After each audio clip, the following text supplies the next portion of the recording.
You're in Braves country.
Lineup for Braves Country by D.M. McGee. A is for Aaron, the Hammer and Hank, the real home run king. Take that to the bank. B is for Bobby. Cox never cowered. He'd give Blue quite an earful on his way to the showers. C is for Chipper. Don't call him Larry. He would show up in Shea, the Mets he would bury. D is for David. Justice he'd bring. A Game 6 solo brought Atlanta their ring. E is for Eddie Matthews. 512 bombs away. Lit skies from Boston to Milwaukee to the A. F is for Fred. McGriff dog-biting crime. A fire was lit the day he arrived. G is for Glavine. Southpaw winds and kicks, changing speeds east and west, a gem in Game 6. H is for Harry and his brother George Wright, the father of baseball, Boston pennants in flight. I is for inning, ending double play, Riley to Ozzie to Olsen all day. J is for Jones, Andrew let her fly, and his gloves in center is where singles would die. K is for strikeouts, a plenty from Strider, the quads in the stash, getting swings from that slider. L is for Lopez, Javi to B-Mac, Travis and Smurf, we've been lucky to see that. M is for Mad Dog, he won 355, could swat flies with the changeup and still bust you inside. N is for Necro. He got to the hall by bending and knuckling and floating that ball. O is for Otis. Old Nixon could fly. The catch at the wall baffled our eyes. P's still for Peterson. We were all rockin' pearls. With Eddie and Jorge, we were out of this world. Q is a quandary for why Dale is not in. Murphy MVPs again and again. R is for ranking, the top pitchers lore. Remember Kid Nichols, 107 WAR. S is for Smoltzy, the big three in the hall. When the game's on the line, you give John the ball. T is for Tyler, Matzik and the gift of 2021, the entire night shift. U is for Chavez, but we say Uncle Jesse. The frames, the release, kept the batters guessing. V is Van Weeren, Skip Carey 2, Don Ernie Joe, the tales from the booth. W is Warren, spawn Johnny Sane. They'd ride him in Boston and then pray for rain. X is Mazzoni. Yeah, X marked the spot. Leo rocked next to Bobby, and his pitchers stayed hot. Why it makes us feel young, the game's main appeal. Chopping through the battery, there's no better feel. Z is for zip, boom, bam, ram-a-lamma, ding-dong. Throughout the summer, we sing that song. From AJ to eyeglasses and a hell of a pen. Mad Max, Uncle Charlie, win after win. A cannon from short, and RC you later. Acuna Matata, there is no one greater. Though you can't fit them all when you just A to Z. Think of your favorites in the rafters we see. I started with 3, then 10, 25, 47, 31, and of course 29. Let's not forget 21, 41, 35, the great 44, or 755, and old number 6, who led his great teams. The pennants were flying. It felt like a dream. From Boston to Milwaukee to Atlanta's TBS, a family, a tradition, Braves Country's the best. Line Up for Braves Country by D.M. McGee.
Hey, Braves Country, Mac McGee here for American Rebel Beer. From the mountains to the prairies to your pint glass with white foam, we're bringing back beer with a backbone. All that matters in our brew is taste and a touch of American excellence. American Rebel Beer, born in the USA.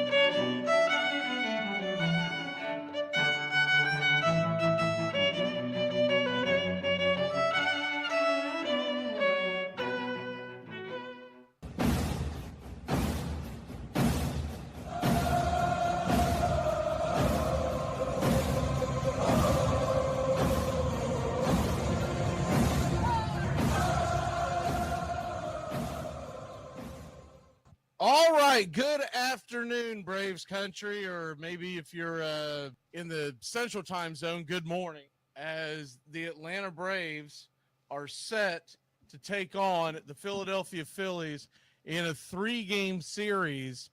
And you don't like to say this early in the season, but it's the truth. It's a critical series. Now, do we think we have to go out and sweep the team that's playing the best in baseball right now? No, I'm not going to sit there and tell you that. But you'd like to win it, and you damn sure better not get swept. Because you get swept, you can pretty much kiss the division goodbye, and it's too early to do that. Yeah, you could get hot, and yeah, you could do this, you could do that. But if this team's not going to get off the mat and win at least one game at home, you don't like your chances for that. And for us to just be 15 games into the season at that point, essentially, and be looking at a wild card the rest of the year, that's not what we want. And I don't think it's what we're going to get. I think the Braves are going to come out fighting. I think we've got a very good chance of winning today's game. It's going to be a low-scoring affair if we're going to get the win. That's for damn sure. And it's good to see everybody in the chat. We're going to do this off the bat just so that I don't miss anyone off the front here. Good to see you, Charles and Robert. And see, is anybody else in the chat so far? Not yet, but I'm sure others will pop in. We'll say hello to them as we see them come in. We're doing these at noon on the day of the beginning of a series. So at noon at the beginning of the series, it's Wheeler versus Sale tonight. It is, we'll hit the entire pitching matchups as we go right here. Tomorrow night is an interesting matchup because you have, for the Atlanta Braves, and this is assuming everything stays in stone. Now, that's an MLB Network game. That doesn't really mean anything per se, but just letting y'all know that if you're out of the Braves area, you'd be able to catch on MLB Network. Realize if you're in Braves country, you're going to be blacked out. They're not going to show it because the Braves have chosen to stay in blackout territory. So there's that. But we've got tomorrow night. It's supposed to be Taiwan Walker versus Grant Holmes. And if you look at those numbers, those are a little misleading because Taiwan Walker is 1-0 with a 0.00 ERA. He went 6 innings, 3 hits allowed, 4 Ks, 1 walk. Grant Holmes had a disaster. All right. The difference being Walker was not in Dodger Stadium when he took on his first assignment. Grant Holmes was. And that's the difference in the two. I think it's going to be a good matchup. Braves and everybody else normally hits Taiwan Walker well. The one thing I will say about Taiwan Walker, he normally comes out the gates pretty quickly, meaning he has good starts to the season. But right now, obviously, with this being the beginning of the season, Taiwan Walker may go out there and pitch a really good game. Excuse me. Taiwan Walker's infamous that by the end of the season, I'm talking about by right around the All-Star break, he tanks. He's done. Braves have seen him enough where I think they should be able to handle him pretty well and put some runs on the board. Grant Holmes versus that Phillies lineup, that's going to be the most interesting thing for me because that is a hell of a lineup that the Phillies have. They keep touting the Phillies starting pitching as the best rotation in baseball. I don't buy that because of guys like Taiwan Walker. They've got a couple of elite guys. They've got a really top-notch prospect, but he's not expected to be anywhere near Philadelphia Phillies stadium till maybe the middle of the year. That's Andrew Painter. If you haven't heard of him, he had Tommy John surgery, and they expect him to be involved. But we've seen that whole deal with Tommy John surgeries way too many times. How many times have we seen a Braves pitcher that they say is right on track for June, right on track for July, and then you never see the guy, or if you do, he's a shadow of his former self. Now, Spencer Strider, he has actually been looking pretty good. And that is one thing I want to play for y'all real quick. Is while I was a couple of minutes late because I was trying to get this thing recorded as in real time and get it and turn it into a clip.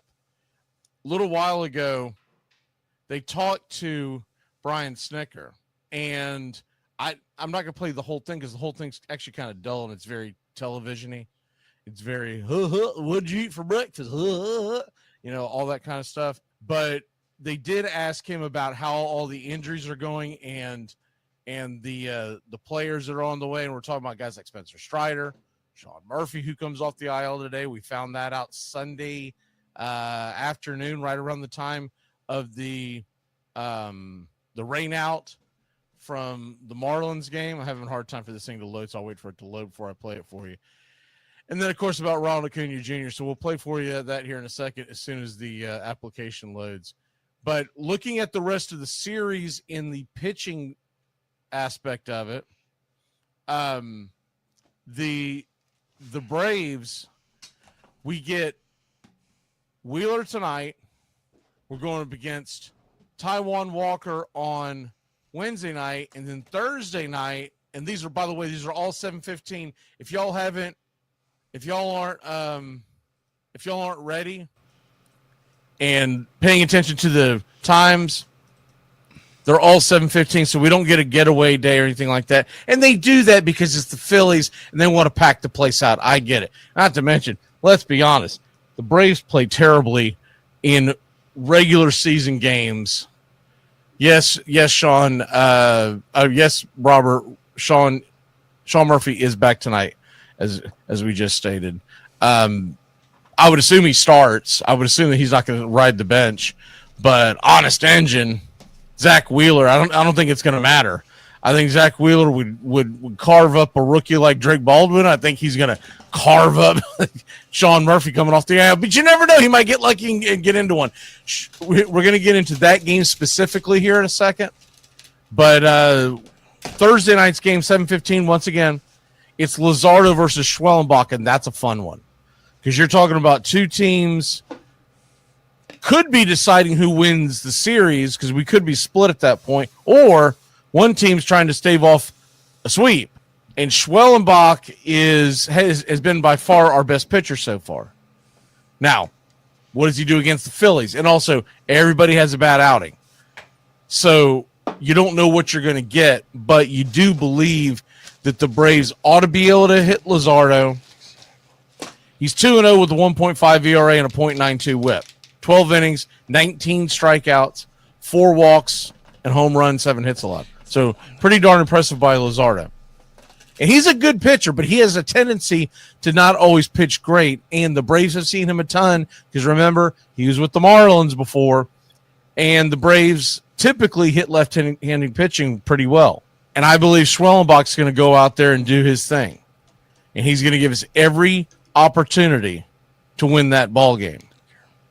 That's going to be a fun one. That's probably, we get two great pitching matchups that are bookcasing a big question mark on Wednesday, because either one of those pitchers could go out and dominate for Philly or Atlanta, but you could also see either one of those pitchers getting bombed and being out of the game by the third inning. So we might get 3 pitching duels if Taijuan Walker and Grant Holmes pitch to their potential, and this is going to be a tough series. Now, granted, the Braves have had the last 2 days off because of the rain out, and the Phillies are coming off a tough series against the Dodgers. They won, by the way. They won 2 out of 3. It was in Philadelphia. It wasn't in Dodger Stadium, so a little different. It was a fun series. If you didn't watch that series, I watched quite a bit of it. But so their bullpen is a little taxed, but they did get a day off as well. You wish that the Phillies were coming in off of 0 rest, having to fly into Atlanta, but the schedules have been much more kind to Philly early in the season than they have Atlanta, and that's just the way it goes. You know, there's ways to get up there and fight and go to the scheduling coordinators and tell you want this and want that. Braves don't tend to do that. Braves tend to be very okay with you do whatever you want as long as we get certain times of the year at home. So we're dealing with that. But nonetheless, this is going to be a very fun series. And it should be. I was hoping, I'm going to be honest with you, I was hoping against hope that Spencer Strider would make an appearance in this series. He lines up because he pitched on Friday night, no hit, 5 2/3 or 5 1/3, I can't remember right now. But he no hit. Now, minor league baseball, I get it. But nonetheless, he went out there and flashed and went 5 1/3. I was hoping Spencer Strider was going to come out there and pitch Thursday night against the Phillies. And at that point, in theory, what you could have done, I guess it doesn't change. Well, no, honestly, because he pitched Friday, I was hoping he was going to pitch Wednesday night, because on regular rest, he could go out there and pitch on Wednesday against the Phillies. And even if you say, hey, we're going to take you at a pitch count, you're only going to be X amount of pitches and be right straight forward with Strider, it would have been a jolt to the arm in that second game, and then have Grant Holmes come out and piggyback in. That's not what they wanted to do, and I get it. I'm not double guessing that. I'm saying what I would have liked to have seen as a fan. That's all I'm trying to say. I get it that they have a progression for him and whatnot, but they probably also didn't want him to make his debut against the Phillies because they're afraid he's going to put a little more extra oomph in it because of the rivalry. But this is what we're getting. And tonight you've got Sale, you've got Wheeler. We'll get into that in a second. I finally get that clip to download. It's a very short clip talking to Snicker basically about the injury issues. Here we go.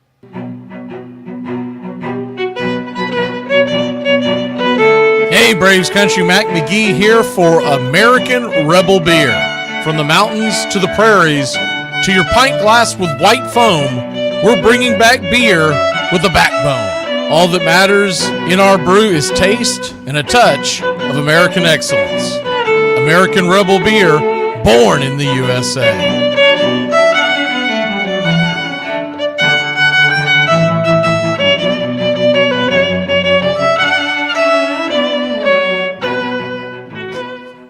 Spencer's he's throwing Thursday in Gwinnett, and then we'll see how that goes. And I think he's closer than we think, quite honestly. Ronald still, hadn't been cleared to do all the running and the starting and stopping and things like that. He's getting live at bats down in the minor league camp. But we're going to activate Murph today, so we're getting him back today. So that's what, these guys are coming, and it's going to be a shot in the arm when we get them. But still we're better than what we've shown, quite honestly. And I'm just waiting for all that to start clicking here now. So there you have that. Murphy comes in tonight. If nothing else, it's a bit of a defensive upgrade. And remember, late in the game, you now have the option. This is something the Braves didn't have in years past. And it's not that we don't miss Travis d'Arnaud, because I think the clubhouse misses him. I'd say the loss of him and a couple of others probably led to this terrible start. I'm not going to blame it all on that, but I'm saying that I feel like their leadership was missed. But I would have liked to have seen this type of option in previous years, even if you never made the trade for Sean Murphy and you had extended Travis and he's behind the plate and here comes Drake Baldwin, because now what we have now is a true ability to platoon when you want to. You can do it just off a day's rest, but with the catcher position, we have a right-handed hitting Murphy and a left-handed hitting Baldwin. And what really makes that big is that late in the game, you don't have to kill two position players off your bench for one move, meaning in years past, we would take a guy like a Robbie Grossman off the bench to pinch hit, and then they would shuffle around and eventually put the catcher back in the next inning because they had brought a tough righty out of the bullpen. Well, if you have a tough righty comes out of the bullpen, and you believe in Drake Baldwin, like I think he's really putting some good swings on right now, and I think the ball's eventually going to start dropping for the kid. And they've made their decision that he's staying, because if you missed the news on Sunday, Mr. Chadwick Tromp was DFA'd, and we'll see where he ends up landing.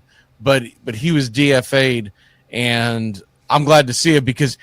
And the tea leaves were written. Everybody saw it. Nobody was shocked by this. Not one iota, right? Not one iota were we shocked that Chadwick Tromp is no longer with us, because every opportunity that he got, he didn't do anything with. He didn't get any base hits. That defensively, he was okay, but there was nothing lights out about him. And guys have been running on the Braves for the last 3 years anyway, so that really, it's not like he was a stopper that could go out there and slow you down. He's a catcher who, in catcher years, is on the backside of it, and we wish him well. I like Chadwick Tromp a lot. I just don't know if he's ever going to be major league everyday backup material, or is he always going to be basically a fringe guy? But now we have Baldwin and we have Murphy. So if they bring a tough righty out of the pen, and Murphy's already going up against a tough righty, don't get me wrong, but they're not going to bench him on his first day back, I wouldn't think. We'll get the lineups around. They normally come out around 3 o'clock, 4 o'clock on the Braves home games. And once again, if you're just joining us, we do this show at noon on the beginning of a series. So we'll be back at it on Friday when we head to Tampa Bay to take on the Rays. But you got that now as a true platoon. And with all that being said, tonight's matchup, and I think I want to say it was Robert, maybe it was somebody else that was talking about it. Tonight's matchup to me is, I mean, I'm a little surprised that this isn't being hyped up more. Maybe it's because the Braves are starting at such a bad start. But remember, we're only 9 games in. And I mentioned at the top of the show that if we got swept, it would be crushing. You'd be 1-11. You would be like 10 games out of first, somewhere in that neighborhood. And you'd really have to start looking at the real aspect of the fact that you're probably competing for a wild card. And if Philly collapses, it falls in your lap, fair enough. But you almost have to put the division out of sights and let's just start playing baseball. Right now, you don't even look at the standings because A, too early, and B, when you start off this bad, what the hell's the point of looking at the standings, right? But for fun, we're always going to do that going into this beginning of a series because you want to know where you're at. Right now, if you're wondering, yes, the Braves have the worst record in baseball. We were 1-8, and that's bad. The good is it can only go up from here. Look at the big picture. If you were to sweep this series, you would be within 3 games of the Phillies instantly. If you win this series, you'll be within 5, and you're still talking about 150 plus games to go. The Mets are neck and neck with the Phillies. I'm not referring to being out of first place because once again, it's too early to start looking at everything. Yeah, when you're scoreboard watching, you want to see the Mets lose. You want to see the Phillies lose because you know they're the 2 most talented teams in your division alongside you, and you haven't played up to par, and they have. The Phillies 7-2, Mets are 7-3, just a half game back. Miami is sitting there at 5-5. Washington's 4-6. Washington beat the Dodgers last night. Seems like everybody's beating the damn Dodgers. But once again, this is a road trip for the Dodgers. And this is what I was talking to before about the fact that it's kind of dopey that they started the Braves where they started them. And we even talked about this in the preseason. It was going to be a tough start. We didn't think we were going to go 0-7, but I honestly thought 1-6 was possible. I thought 2-5 was very possible, and I would have been thrilled with 3-4. And a couple of things went wrong that everything that could go wrong went wrong on that series. We split with the Marlins. You would have liked to have taken the 2 games. I think they should have done their due diligence on the fact that it was you knew 99% chance of a rain out on Sunday. And I think that what they should have done is they should have been a little more aggressive in getting Shawver out of the game, knowing you could unload your damn bullpen. Now, look, we didn't score, so does it really matter? Probably not. But I think you could have seen a jolt in the fact that, and only because you had started off 1-7 should you have been so aggressive. But the one problem with Snicker is the thing that a lot of people love about Snicker is that he doesn't react quickly. He lets the whole thing unfold. It's steady as she goes, and that's the part of his charm. But us as fans were like, damn it, you need to step on the gas pedal. Quit screwing around in cruise control.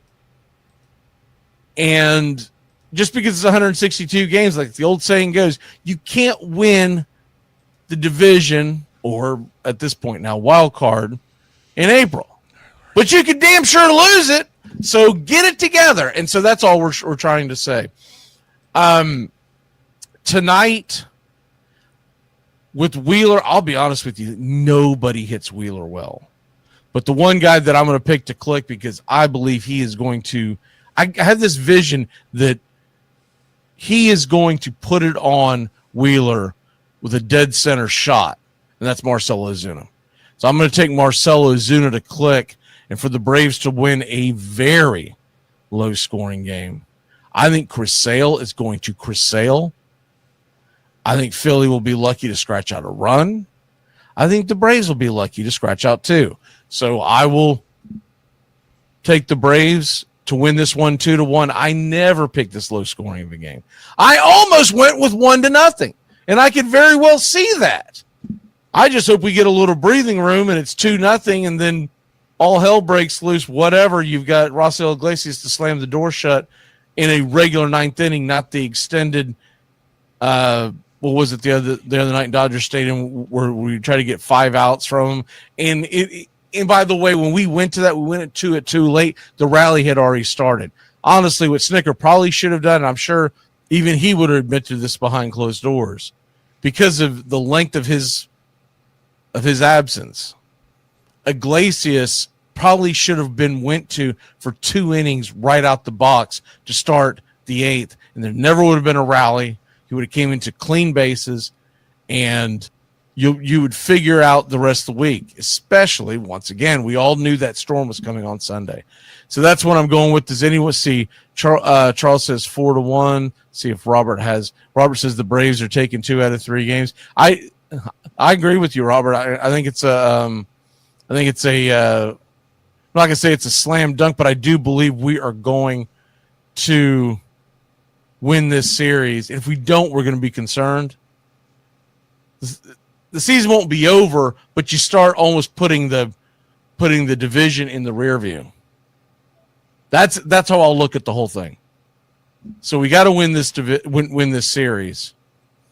Sweep would be great, but we're going to get 2 very good tests, one on Tuesday and one on Thursday in the pitching department. Wednesdays, like I said, it's a toss-up because Taijuan Walker looked great his first time out, but Taijuan Walker is not great. And he normally has a fastball that once you see it a couple times through the lineup, teams start tagging.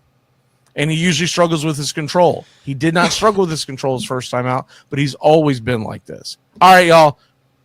Said we're going to try to make these short and sweet. That's about as short and as sweet as I can be on a season that has started out like this. And we do have something. I'll tell you what, I'm going to go ahead and tell you because it's going to be replaying at just before first pitch. I'll tell you what we're doing. If you are a country club member, if you have not looked at it, this is what we're doing for Keith. And I'll go ahead and put it up. And this tells you something how much we think of Keith. Keith was for people who don't know this, we lost Keith Parker over the weekend, passed away. I don't know the age. Nobody forwarded that to me, but we're going to get something else put together before the game. But if you look at on the screen, what you see is Keith was not only a huge Braves fan, he was a huge Miami Hurricane fan. He talked about it all the time. Was he 90, Charles? Because I kept hearing he kept prefacing that he was almost 90. So I did. So anyways, he was either 89 or 90. Charles may know. I just that's what I always saw in my chat, and he said some very nice things to me in the chat the last night he was here, and really meant a lot to me about how much he enjoyed the play-by-play broadcast. But Keith is a Miami Hurricane fan. Everybody knows I'm a Florida State guy, but I graduated from Florida State, so I'm not an apologist for it. So obviously I'm not a Hurricane fan.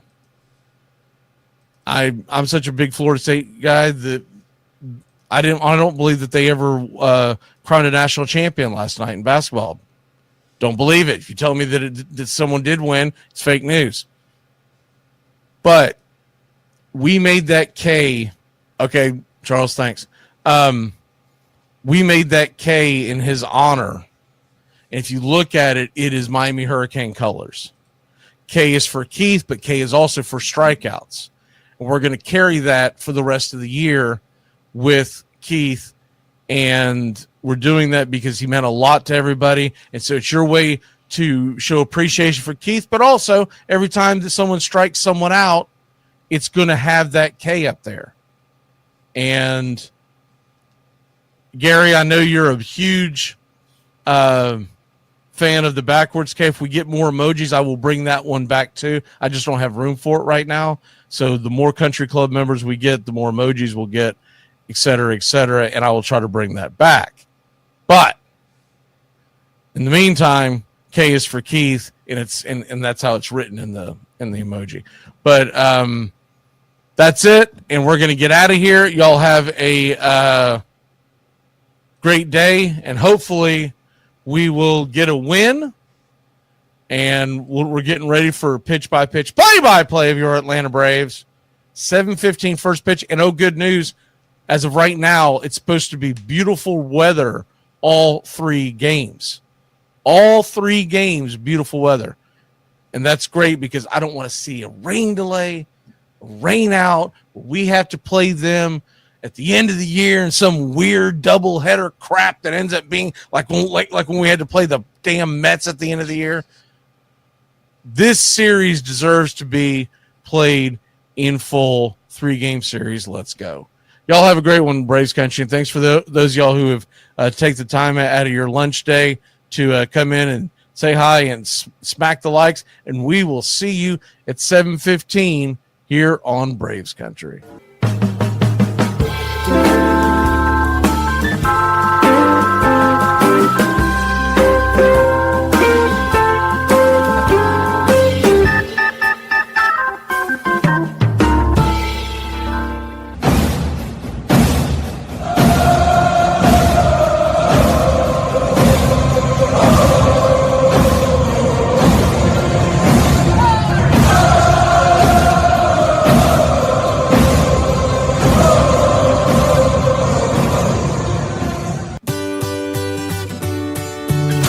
Hey, Braves Country, Mac McGee here for American Rebel Beer. America's patriotic light lager, all natural ingredients. Stand tall, be proud. The perfect beer to celebrate life, liberty, and your pursuit of the American dream. America's patriotic light lager, offering a crisp, clean, bold taste. Perfect beer to celebrate life, liberty, and your pursuit of the American dream.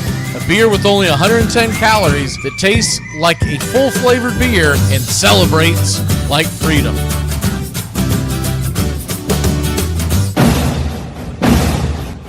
Hey, Braves Country, this is Mac McGee with Braves Country Radio. We are bringing you pitch-by-pitch, play-by-play of your Atlanta Braves all year long. Please like and subscribe today. Braves Country Radio, your home for the classic call of Braves Country Baseball.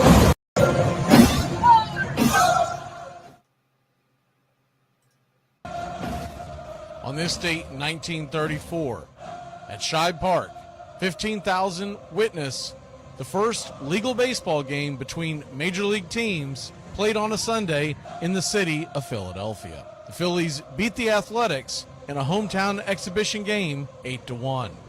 On this date in 1974, Atlanta Braves outfielder Hank Aaron passes Babe Ruth on the all-time home run leader list with his 715th home run, going deep in the 4th inning off of Los Angeles Dodger hurler Al Downing in Atlanta's home opener. Hammer and Hank equals the Bambino's mark on opening day in Cincinnati, Ohio. And on this date in 1989, in Anaheim, Olympic baseball hero Jim Abbott makes his major league debut, losing to his childhood hero Mark Langston and the Seattle Mariners in an eventual 6-2 Angels defeat to Seattle. The 21-year-old southpaw, who never played in the minor leagues after being drafted in the first round by the Angels of the amateur draft last year, pitches without the use of a right hand. And that's your Braves Country Radio on this date in baseball history. Find us on YouTube and Facebook today.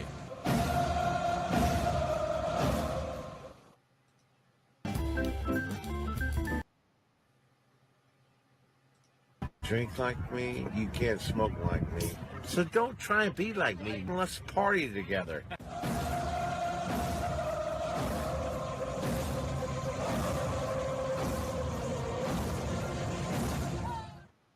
There's something kind of about a kid that's never played baseball. We have been hoodwinked, bamboozled, and flat out deceived. Why did you get so drunk? You got drunk. I'm just really exhausted. What's in that cup? Rum and Cokes? Do you have any idea how important this is? We're trying to save the pub call. Really? This is what you're doing? This is what you're doing?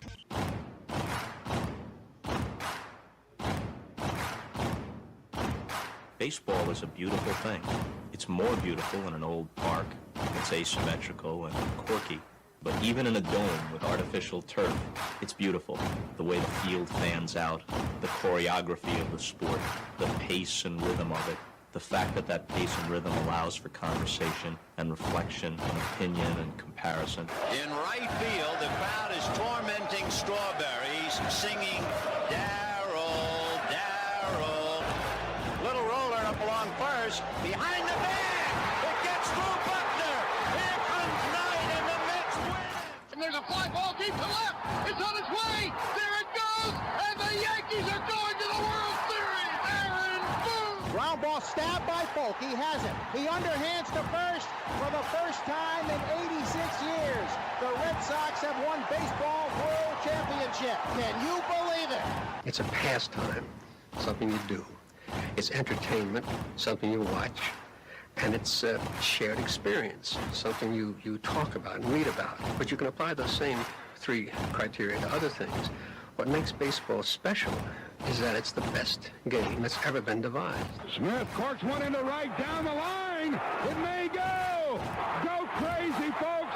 Go crazy. Sure as God made green apples, someday the Chicago Cubs are going to be in the World Series. A little bouncer slowly toward Bryant. He will glove it in front of Rizzo. It's in time. And the Chicago Cubs win the World Series. Cubs win. What a lucky break. The good Lord wants the Cubs to win. How can you not be romantic about baseball? If baseball is about caring, about loyalty and rivalry. Braves fans are on their feet hoping for some kind of a bleeder or a seeing-eye single. Here's the 1-2 pitch. Fastball hit high and deep down the right field line. It's going back, back, back. Is it fair? Is it zip, boom, bam, it's gone. Ram-a-lam, ding-dong, a 3-run shot, and your Atlanta Braves have taken a 1-1 lead. She's gone, baby! There's a very peaceful thing. It was created and played in pastures and meadows. There's grass, there's outdoors, there's everything that people thought was American and feel about America you get in a ballpark. And it's the wonder of walking through that dark tunnel and seeing a huge open space where men play the little boy's game.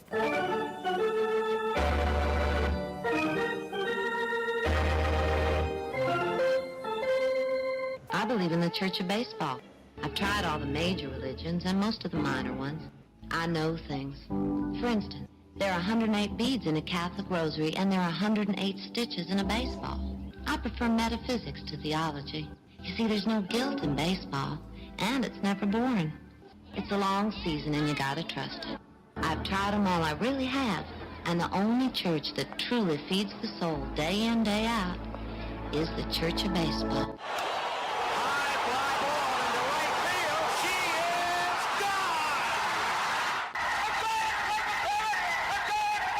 Swung line drive left field. 1 run is in. Here comes Green. Here's the throw to the plate. He is safe. You're in Braves country. If there's a bigger thing going on right now, I don't know what it is. We're down to 1 strike here. Gurriel, the last hope for the Houston Astros. Here's the 0-2 pitch. Swung on, bounced over to Dansby. Dansby fires it over to first, and here comes the dog pile. Fire the cannons in the battery. Do the chop all throughout Braves country. Pop that top. Your Atlanta Braves have won it all. gentlemen, welcome. We direct your attention now to home plate. Please remain standing. We call your attention to our bands here today. They will be jointly directed. And now, another fixture, our national anthem. Oh, say can you see by the dawn's early light what so proudly we hailed at the twilight's last gleaming, whose rough stripes and bright stars through the perilous fight o'er the ramparts we once were so gallantly streaming, and the rocket's red glare above bursting in air gave proof through the night that our flag was still there. Oh, say does that star-spangled banner yet wave o'er the land of the free and the home of the brave? Play ball! At this time, ladies and gentlemen, we'd like to introduce today's teams as participants in this historic game.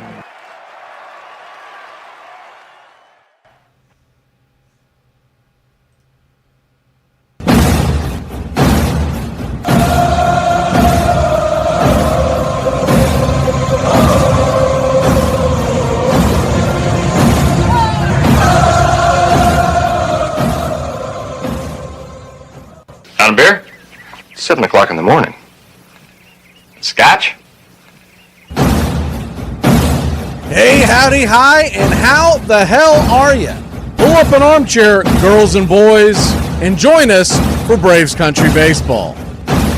You're listening live, and the scene is Truist Park in Atlanta, Georgia. And we're set to bring you pitch by pitch, play by play of your Atlanta Braves. Hi, I'm Mac McGee. Here's your starting lineups for today's action.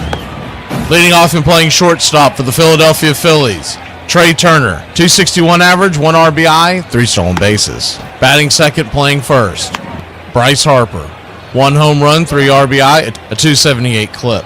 Batting third, playing third, Alex Bohm still has not touched home plate, 3 RBIs, batting 200. Batting cleanup, the designated hitter, Kyle Schwarber, 4 home runs, 8 RBI, no stolen bases, batting 265. Nick Castellanos is in right field and batting fifth. 2 home runs, 5 RBI, batting 258. JT Realmuto is behind home plate and batting sixth. He's got a 240 average, 3 RBI, 2 stolen bases.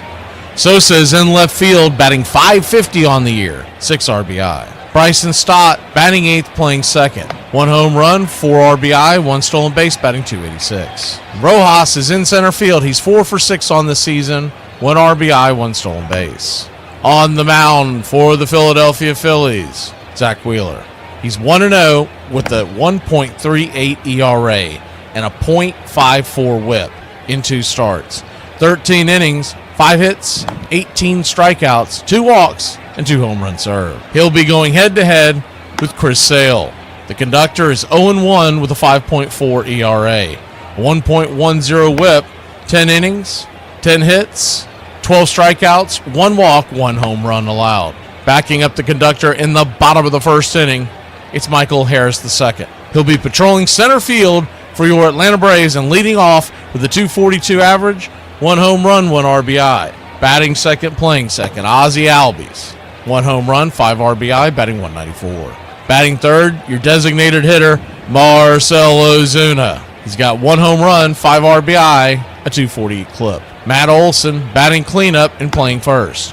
1 home run, 5 RBI, batting 233. Batting fifth and playing third, it's Austin Riley. He's batting 143 on the year with 1 home run, 3 RBI. Batting sixth, playing left, it's Brian De La Cruz. He's got a 167 average, no home run, no RBIs, 0 stolen bases. Batting 7th and playing right, Jared Kelenic. Kid Kelenic is 4 for 26 with 1 home run, 1 RBI, and a 154 average. And making his 2025 Atlanta Brave debut, back behind home plate, it's Sean Murphy. Following up Smurf, batting 9th, and getting the start today at shortstop, it's Orlando Arcia. He's 2 for 13 on the year, no home run, no RBI, no stolen bases. Back behind home plate, it's Stu Sherwater. Your first base umpire, Dan Merzel. Second base will be manned by Mark Carlson, and down the third base line, it's Jordan Baker. Game time temperatures in Truist Park, Atlanta, Georgia, 58 degrees with the wind blowing out to left at 9 miles an hour. Our pick to click tonight will be Marcell Ozuna.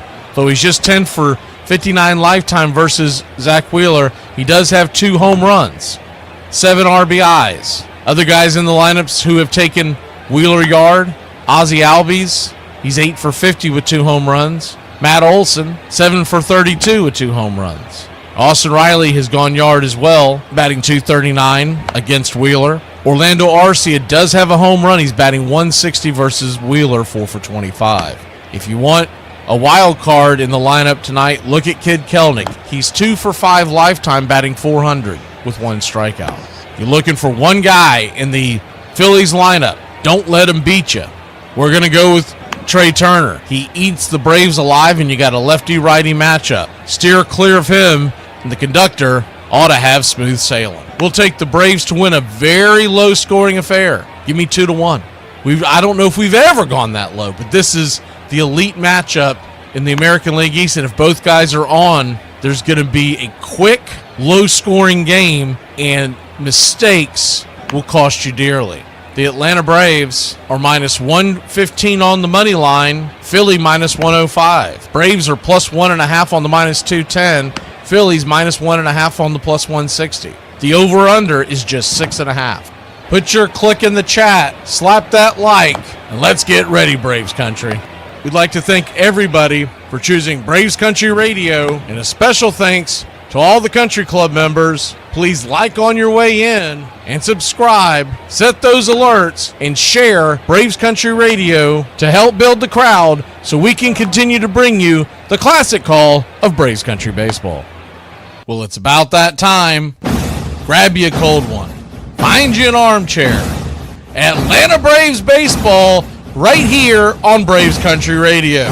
Your modern-day superstation is in its 5th season of bringing you pitch-by-pitch, play-by-play of your Atlanta Braves and our one-of-a-kind production. Take us anywhere you go for over 170 Atlanta Braves ball games. Please like and subscribe today. Join the Country Club. Thank you to all the Country Club members. You help support Braves Country Radio. Get this bus moving. Stop. Come back. Too late. Roll call! Yeah, roll call! You're in Braves Country.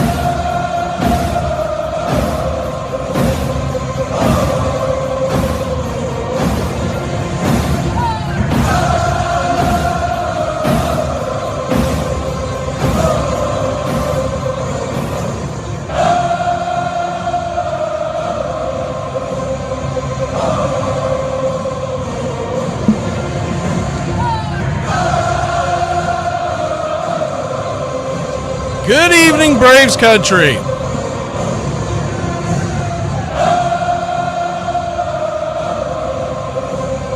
Whole lot of stuff going on tonight.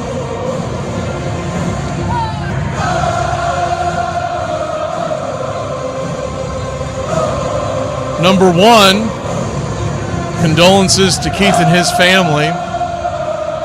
And we do have the Keith Parker emoji, the K now, in case you're missing, you're joining us late. The K emoji is now for Keith, and he was a big Miami fan, so we decided to put it in the colors of that to represent Keith, and it'll be the K for the foreseeable future. Explained all that in the pregame show. If anyone's asking, just tell them in the chat as we go along tonight. Also, it's 7:15 day. 51 years ago today, Hank Aaron broke Babe Ruth's record. So we've got the Hank Aaron emoji in there as well. And so let's go ahead and get in. And we've got the conductor emoji. I don't want to forget that. Let's go ahead and get into the roll call real quick. We'll do this real fast as I see Hellion. I see the GOAT. I see Ethan, Charles, Brian Andrews, John,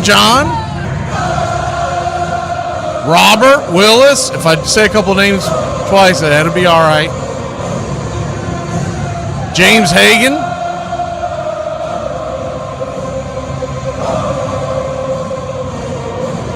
Charles Fritz was in here pretty early. Russell Hall, good to see you. Willis, what you talking about, Willis? I'm assuming the real McCoy's in here. Gary, I haven't seen him yet, but I'm assuming he's in here. And Edward Spry.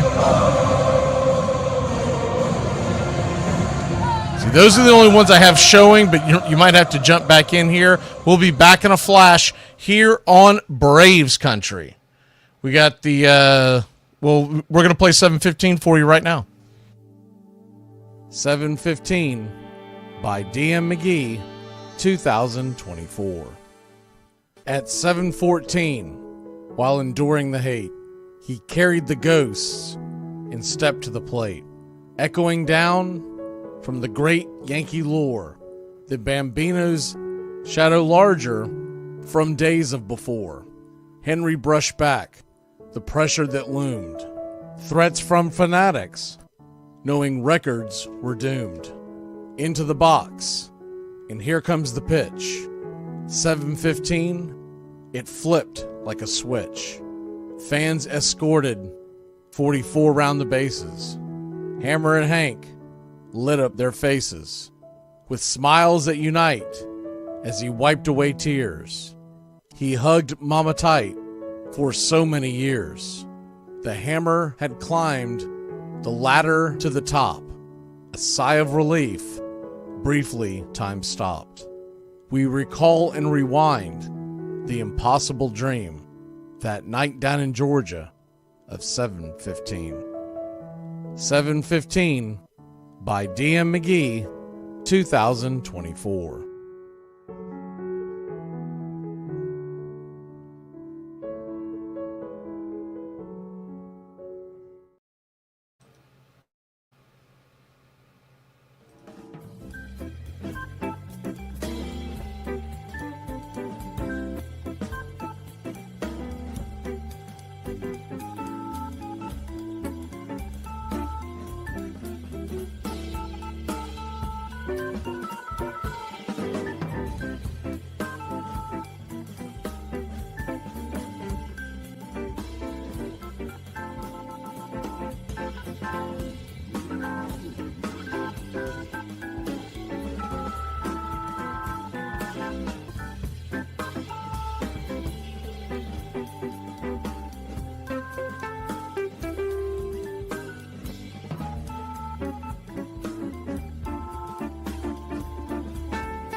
Hey, Braves Country, Mac McGee here for American Rebel Beer. America's patriotic light lager, all natural ingredients. Stand tall, be proud. The perfect beer to celebrate life, liberty, and your pursuit of the American dream. America's patriotic light lager, offering a crisp, clean, bold taste. Perfect beer to celebrate life, liberty, and your pursuit of the American dream. A beer with only 110 calories that tastes like a full-flavored beer and celebrates like freedom.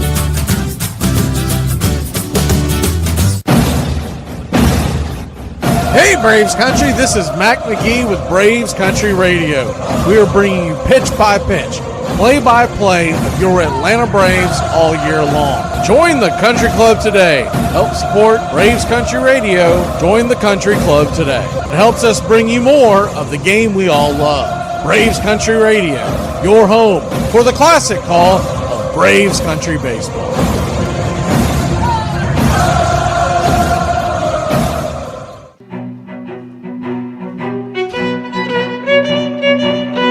Hey Braves Country, Mac McGee here for American Rebel Beer. From the mountains to the prairies to your pint glass with white foam, we're bringing back beer with a backbone. All that matters in our brew is taste and a touch of American excellence. American Rebel Beer, born in the USA.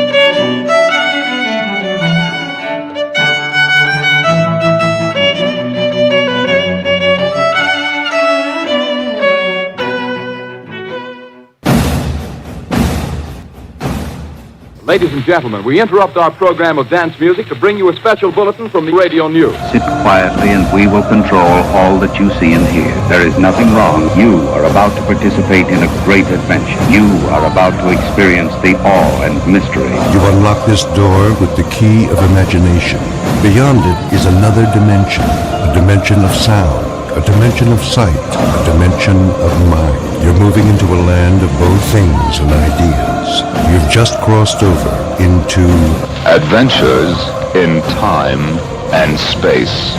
We offer you Braves Country Radio, your home for the classic call of Braves Country Baseball. Hi, folks. Join us now for another Braves ball game. Yes, sir. This is the one we've been waiting for. This is it. This makes you feel like it's spring and baseball, no more measles, and free tickets to the circus. You're in Braves Country.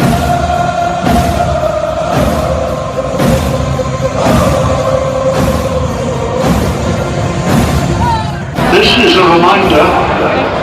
Disorderly conduct will not be tolerated. Please respect your fellow fan and refrain from any unruly behavior.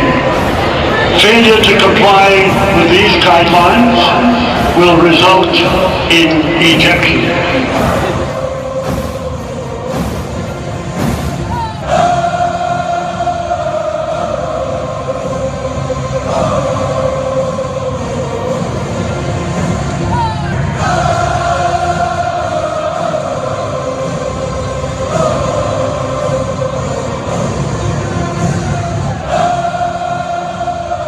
I think that disorderly behavior, when we made that clip in the offseason, that was pretty much directed at this series.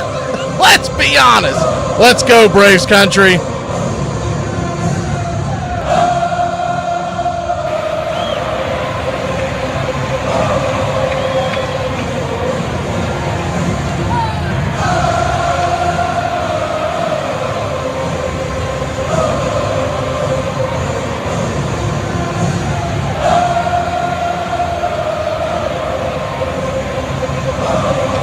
Hope y'all are about ready. We're getting set for first pitch.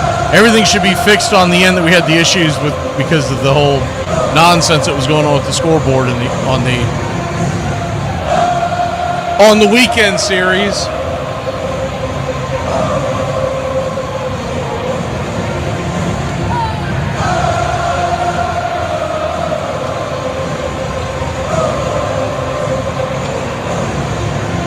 Beautiful day here at the ballpark. The sun is setting behind the... I don't know why other stadiums weren't smart enough to do what the Braves did. And that is to have the sun setting at the right time of day behind the walls. It really is absurd, but y'all had knuckleheads that have designed things over the years.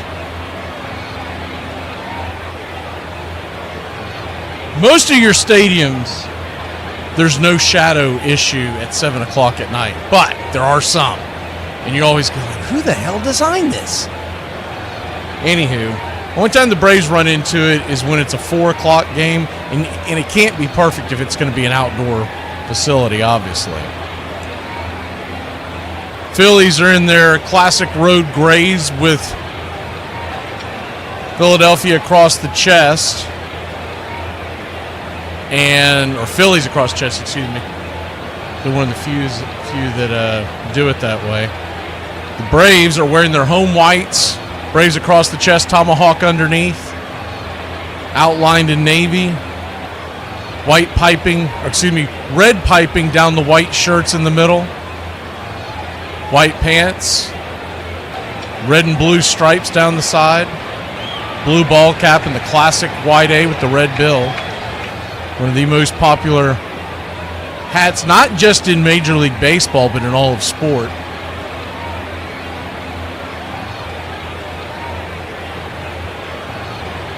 Chris Sale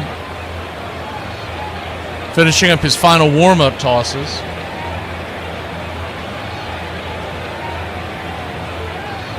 You got Murphy behind the plate today. And as soon as it connects, we'll put the 3D on.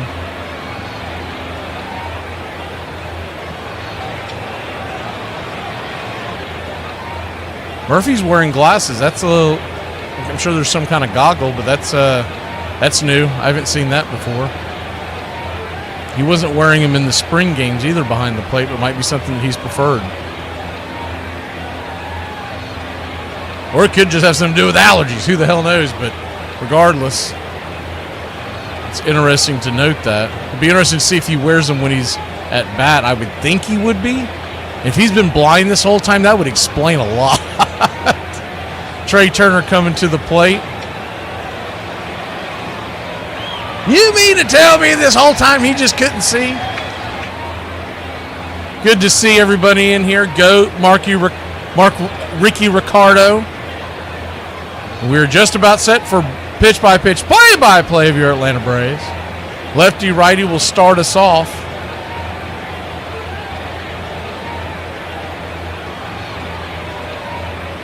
First pitch is on the way. Up top, 92 miles an hour as we hit the 3D button and get it going here.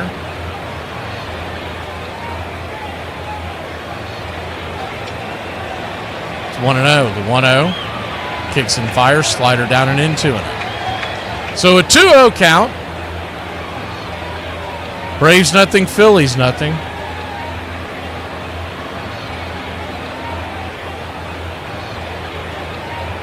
The 2-0 pitch, swing, chops it over towards third, backhanded by Riley, just foul.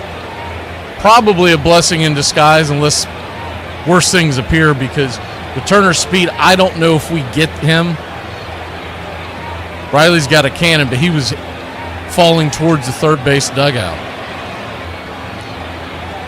2-1 count, infield is back and to the left. The 2-1.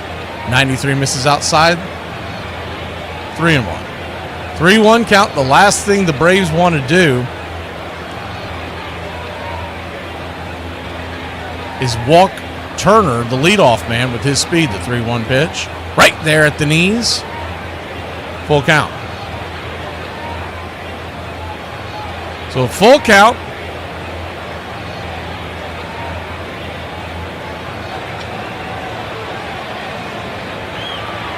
Turner, batting .261 on the year. Pitch, swing and a miss. Strike 3.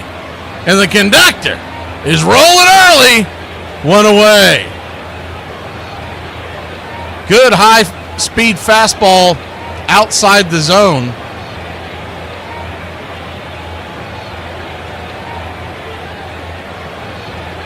One down.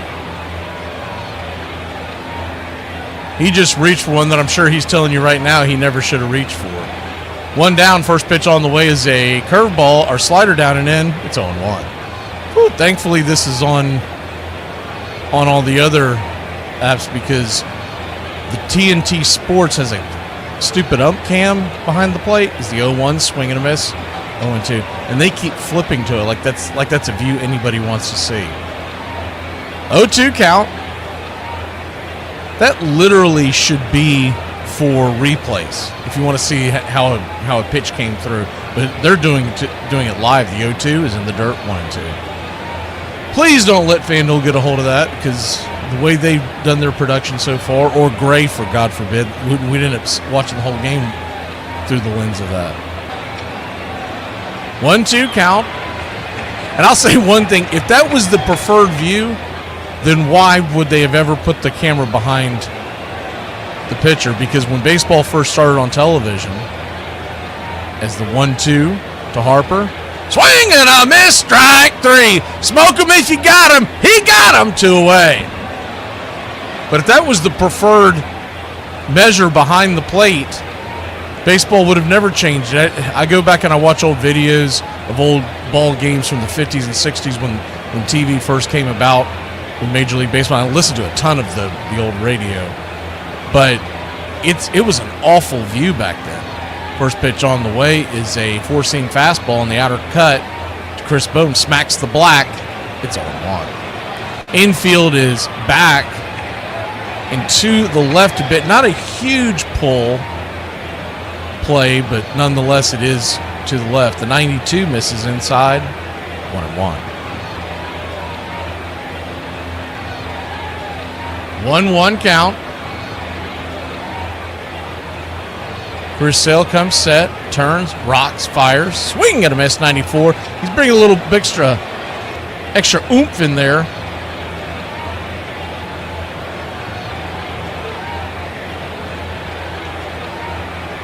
The 1-2. Now the infield shaded much farther to the left with 2 strikes. That's interesting development. The 1-2 pitch. Try to get him to chase the slider down away 2-2. You're almost telling the batter that you're going inside or definitely going with the slider or a little bit of both. The 2-2 pitch. Sale brings it, swing, and he will drop it into right field. It's going to get down for a base hit. Caught off by Kelding. He'll fire it into the infield. And you got a runner at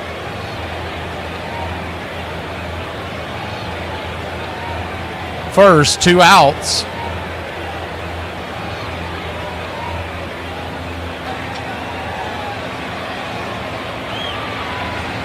Good job by Kelding to cut that ball off. With the man on, we'll put the action cam on. Chris Sale comes set. Lefty magic. Schwarber already has 4 home runs. First pitch down and in for a ball. It's 1-0. It's interesting. Beginning of the year, they were debating whether or not it was smart to take Schwarber out of the leadoff role where he has been quite a bit over the last several years, and especially in Philadelphia. The 1-0. Fastball smacks the black on the outer edge, 1-1.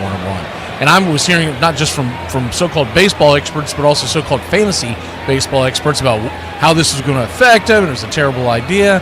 And now he's just out there rocking 4 home runs in 9 games, 8 RBIs. I think it was a good move by Thompson, don't you? The 1-1. Right there, beautiful slider right there at the knees. Couldn't have tossed that Frisbee any better. So a 1-2 count. Sale is at 18 pitches. We'll keep an eye on that. Nonetheless, 1 strike away from getting out of the inning. The 1-2. Down and away, slider misses. 2-2. Probably a little higher than he had wanted to place that one.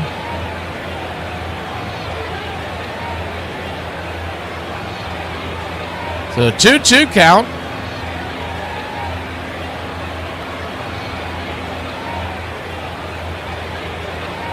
Here's the pitch. Fastball. 96 misses high. Full count.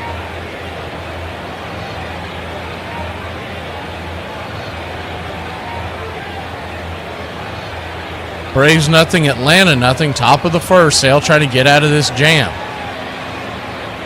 The payoff pitch from Sale. Swing, rifles it foul. Back out of play. We'll do it again. On the go was Alec Boehm with the full count and 2 strikes.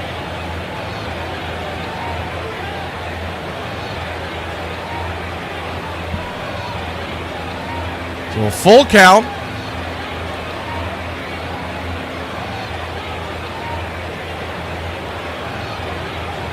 Payoff pitch, swing lifted into right field. That's going to get just down in front of Kelnick. With Bohm going on the pitch, he'll easily head to third. They got runners on the corners, 2 outs. 2 outs, and Nick Castellanos is coming to the plate. Not what you wanted to see in the first inning. You would have liked to have seen Sale get out of this, not have to face Castellanos until the bases were cleared. Castellanos has absolutely pummeled the Braves pitching over the last several years.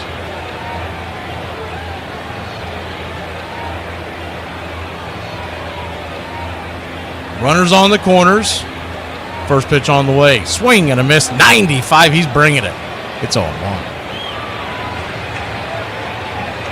I think the reason why they originally were doing Schwarber at leadoff is kind of like why the Braves lead off Acuna. It's got nothing to do with the speed, but it's the fact that they can just let him be a free swinger and not have to worry about situational. The 0-1 swung on. That ball's going to get ripped into the center field. It's down for a base hit, and the Phillies have taken the 1-0 lead.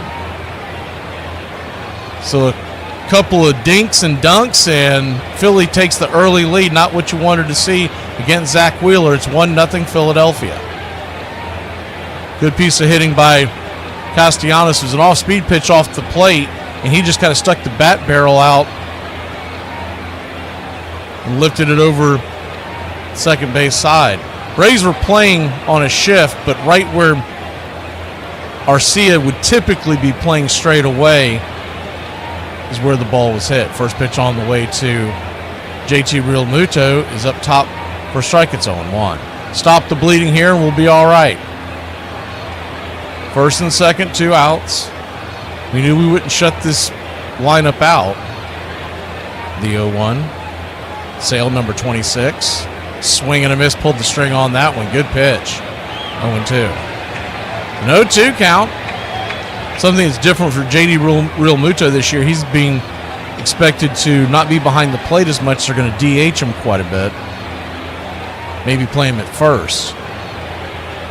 The 0-2. Fastball, 92. Hits the spot. Didn't get the call. 1-2.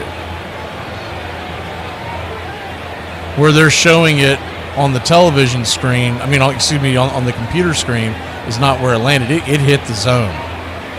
So the 1-2 count. Caught! Looking strike 3. He got caught watching the paint dry, and that'll end the inning. So he K's the side, but gives up a run. We're eating onions and spotting dimes here in Braves country. Be back in a flash. Braves grab the sticks when we return. Everybody always says, you snooze, you lose. I don't know. I say, if you take a nappy, you are happy. If you see a woman back a car into a parking space, go the other way. That's a dude. That's a dude. If she backs her car into a parking space, I don't care what she look like getting out. That's a dude. Right, so you're telling me you were just supposed to work 8 hours per day, plus the commute, sleep, shower, eat at least 5 portions of fruit and veg per day, drink 8 cups of water per day, walk at least 10,000 steps per day, have some savings, buy a house, clean a house, wash our clothes, have kids, and then get old to the point of where every time you get up, your bones click so much, you think you're about to glow in the dark. Sounds fun. You can say black, not offended. Why would you be offended? I'm half black. Mom is Italian. Well, no, I'm black on the inside. What do you have here? A race car driver.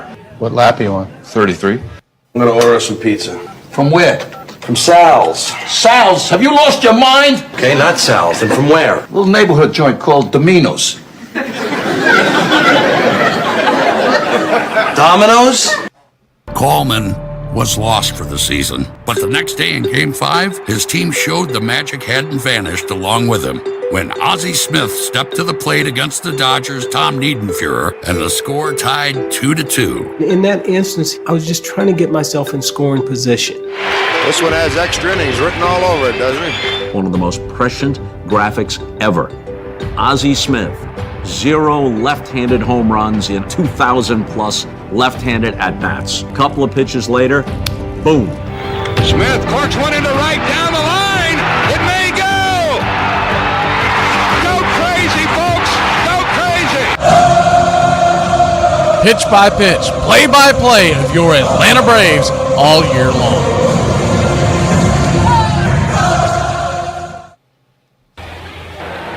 Welcome back.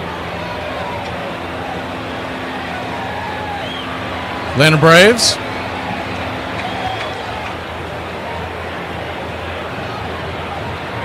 We've checked the microphone.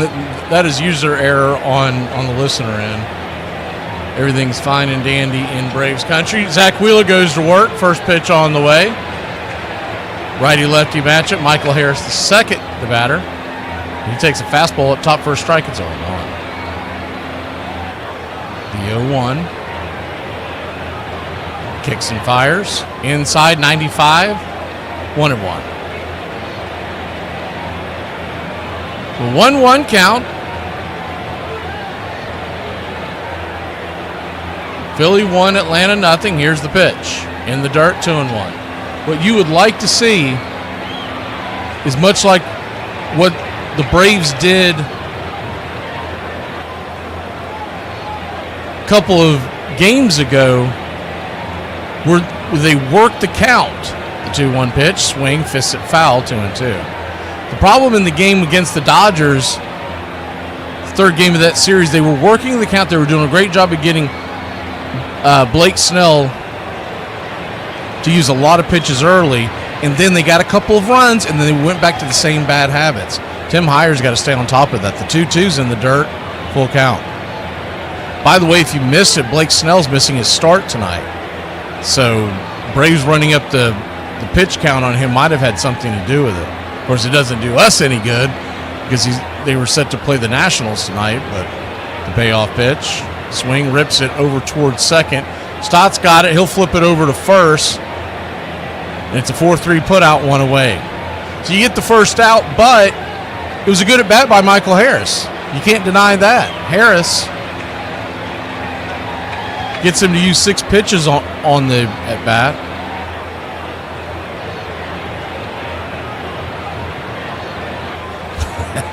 That's right, John. 1-1. 1-0 your score. Bottom one. Here's the first pitch to Ozzie. He takes 95 right down the pipe on the outer edge. It's 0-1.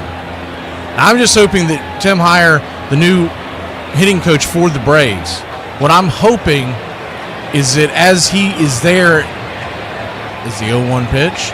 Swing and miss. 95 up top, about letter high. It's 0-2.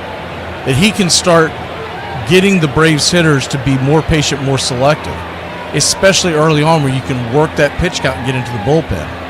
The 0-2 pitch, tapped over towards second. Should be an easy play by Stott. He's got it. 2 away. It's interesting that Stott's in the lineup. We have not seen Stott in the lineup when Chris Sale has pitched.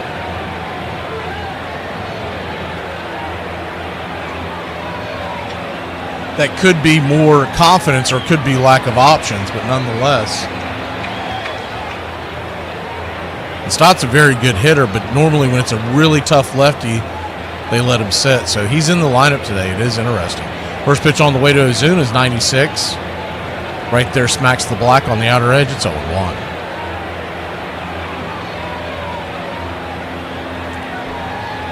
The 0-1. 95, misses high, called for a strike. Ozuna does a double take, can't believe it. And I can't blame him, because I'll tell you what, that's the same area. Actually, the pitch is a little higher. That's the same area that Sale was not being called for a strike, and Ozuna obviously was paying attention to it. So he gives the dirty eye to Stu Sherwater, and why not? The 0-2. Swing, blasts it high and deep. Is it fair? Going back. Steals it. Sosa goes over the wall. I mean, maybe a foot away from a home run. He went over the 335 mark to steal the home run. Great play by Sosa, and that'll end the inning. So high dramatics early on. We'll be back in a flash here on Braves Country. You still have those butt plugs with Bert and Ernie's face on them? Those are my daughter's tubby toys. She should not play with those. Those should be burned. I'm gonna run the store. You wanna come with me? Do you want me to come? I mean, if you wanna come, it's up to you. Okay, well, I'll just start and get my work done. Are you seriously not gonna go with me? You said it didn't matter. Well, I mean, it doesn't, but, like, it would mean a lot if you wanted to come with me. Okay, well, I'll come. But I want you to want to come with me. If you don't want to come with me, then it, like, defeats the purpose of coming with me. Then I won't come with you. I gotta get this work done. But I want you to want to come with me. Then I want to come with you. What the hell you want me to say? Okay, but you're not rushing me. I'm taking my time. I gotta go to Hobby Lobby and Target and probably Michael's, okay? Okay, well, I'll sit in the car. No! You were gonna go in and be there with me. I'm so confused. Do you want me to come or not? I want you to come, but I want you to want to come. And I want you to go in with, like, don't rush me, but be there. You know what I mean? I'll stay my happy ass at home, and you take your happy ass to the store. How tall are you? 5'9". Dress size? 16.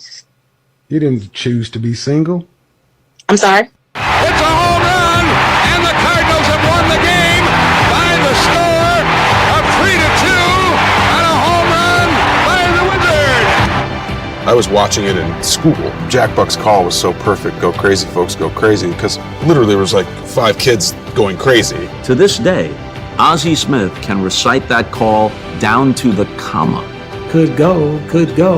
Go crazy, folks, go crazy. The Cardinals have won the game by the score of 3-2 on a home run by the Wizard.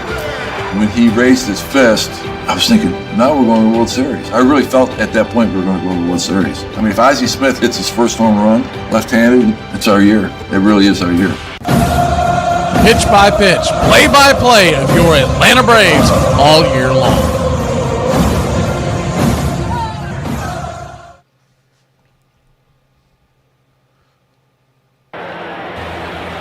Welcome back. I mean, you talk about some bad luck. Sosa barely stuck his glove, well, had to stick his glove over the wall, barely had enough room to catch it. And he'll be leading us off, and that's usually a bad sign. First pitch on the way, 90 right down the pipe, four-seam fastball to Sosa, it's 0-1. I don't know if anyone's ever done any real statistics on it. They always say if a guy makes a great defensive play, is the 0-1 pitch swung on, lifted into center field, going back on the track, making the catch is Harris. Ooh, Lord have mercy. Whew. One away. As I was saying, usually when someone makes a great defensive play and they're the first player up, the adrenaline is going, and they usually come up with the base hit or even worse, a home run.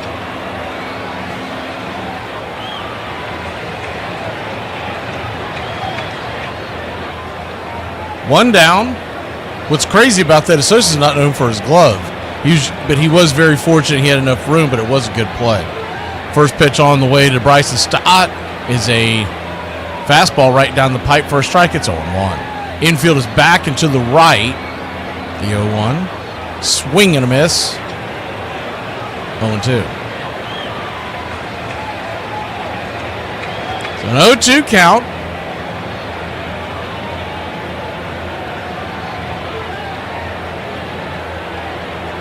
One down here in the top of the second, the 0-2 pitch. Try to get a chase a slider down and away. 1-2. Same two teams back tomorrow night and Thursday. We got all three games here as the 0-2 pitch swung on, chopped over to second. Ozzie's got it, flips it to first. It's a 4-3 put out. Got it. 2 away.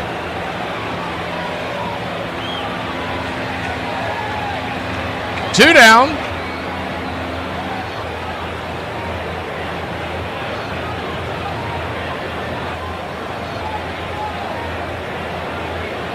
That'll bring the right-handed bat of Rojas, the center fielder.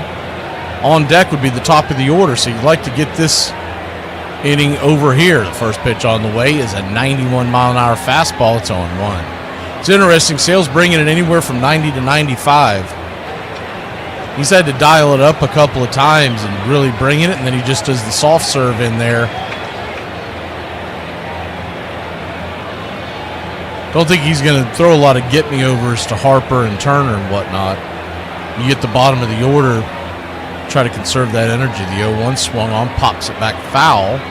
It's 0-2, goes back out of play behind home plate. Good to see everybody in the chat.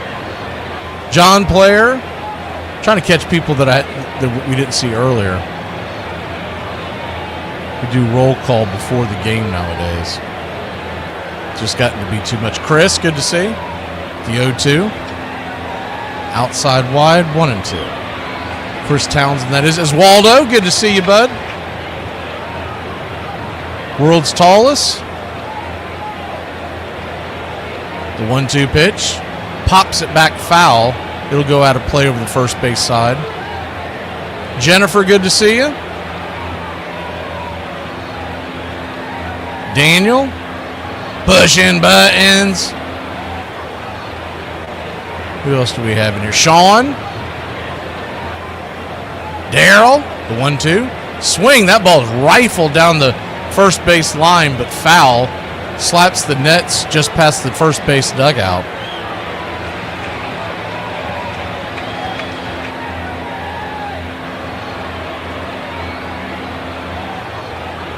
The 1-2 count, swung on and pops that back foul. So if nothing else, he's making Sale work. Sale's at 39 pitches.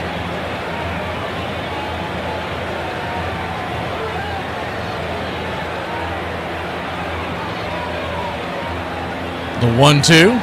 Strider, we're expecting one more start down on the farm, and then he'll be back up. The 1-2, outside wide, 2-2. He's going to pitch on Thursday down in Gwinnett. He went 5 1/3 the other night, but he didn't have a ton of pitches. They're trying to get him up around 90 pitches this outing and then go from there. The 2-2, swung on, chops it over towards short. Arcia's got it. See you later. See you later. We'll catch you in the bottom of the second. Olsen, Riley, and De La Cruz coming to the plate.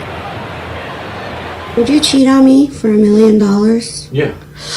You're getting the money. I'd expect you to do the same. Are you out of your mind? You really like an expensive high-end hook like 10 grand, right? Mm. These women are professionals. They only get 10 grand. If someone offers me $1 million, Hey, Braves Country, this is Mac McGee with Braves Country Radio. We are bringing you pitch by pitch, play by play of your Atlanta Braves all year long. Please like and subscribe today. Braves Country Radio, your home for the classic call of Braves Country Baseball.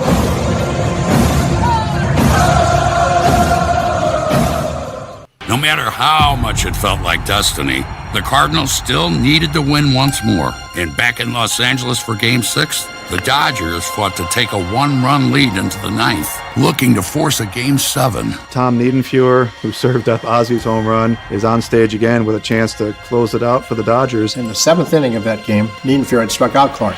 As we're going back out on the field to play defense, Jack is yelling at us, give me one more shot at him. Please, give me one more shot at him. I'm going to take this guy big fly. Give me one more shot at him. We come back, McGee gets on, Ozzy gets on, and Jack Clark's coming to the plate. Niedenfuer had Jack Clark's number.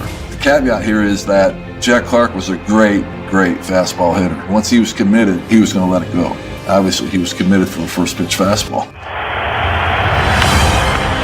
he hits one to deep left field, and that one is gone. As soon as he hits it, he starts walking toward our dugout, and he flips the bat, and he hollers, "That's a big fly, bitches." That was Jack Clark. That was him.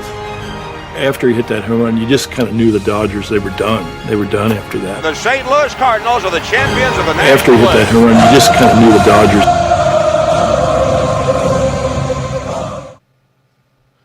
Welcome back. Atlanta Braves.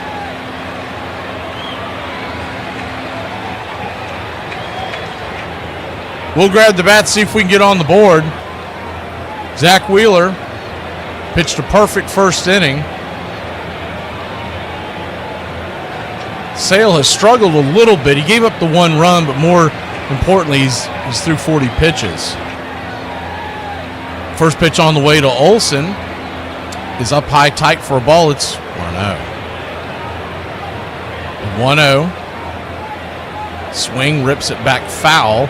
95 miles an hour, 1-1. 1-1 count.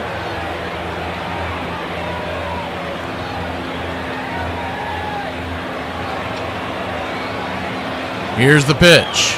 95. That one got a little closer. Got the call there, 1-2.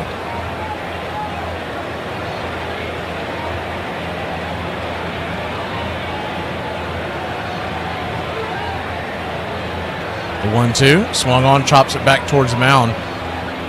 Easy toss from Wheeler to Harper. It'll be a 1-3 in your scorecard. One away.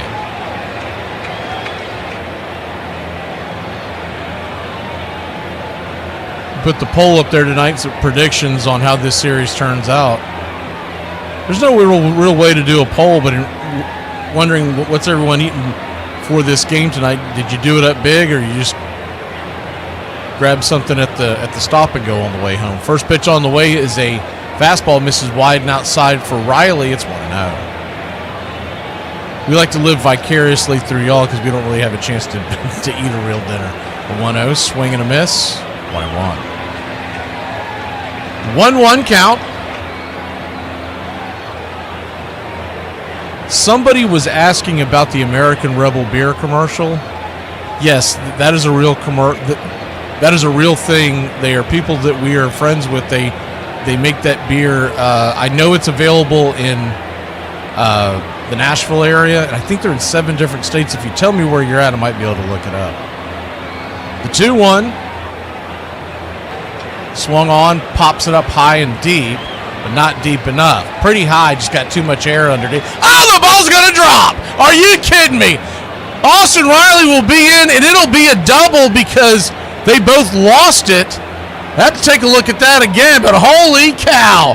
Austin Riley getting on. Getting over. You're my boy, Blue! Blue, you're my boy! Sosa and Rojas did the whole got it, you get it. And I will say that was probably on Sosa. We talked about that. The guy stole the home run earlier, but he's not known for having a very good defensive prowess. And it looked like he was calling for the ball and then let it go at the last second when he heard the footsteps. First pitch on the way to De La Cruz is down and in for a ball. It's 1-0. If you're curious, nobody has good numbers, and not like it should shock anybody, but nobody has good numbers on Zach Wheeler. The 1-0 righty-righty matchup. Here's the pitch. Right there for a strike. 1-1.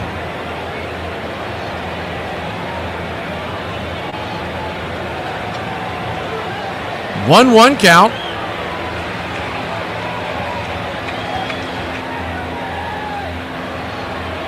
Wheeler, 94, misses the outside zone but calls it a strike. Another bad call by Stu Sherwater. Kind of groaned when I saw that this is the umpire crew we're getting here. Sherwater has been involved in a lot of controversies over the years. The 1-2 swung on and lifted, pops back foul out of play. They've always been blanketed or guarded by the fact that everybody hated Angel Hernandez. Well, now that he's retired, some of these other bozos, they need to run them out of the game as well. 1-2 count, and when the ABS system comes, they're going to have a lot of eggs on their face. Time is called.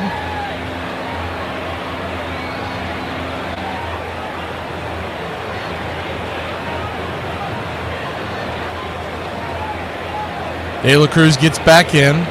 Riley at second in scoring position. A single would tie this game up. The 1-2. Caught looking, strike 3. That one's too close to take, and it looked like it did smack the paint. 2 away. It's interesting, he keeps getting stars. De La Cruz is not hitting the ball.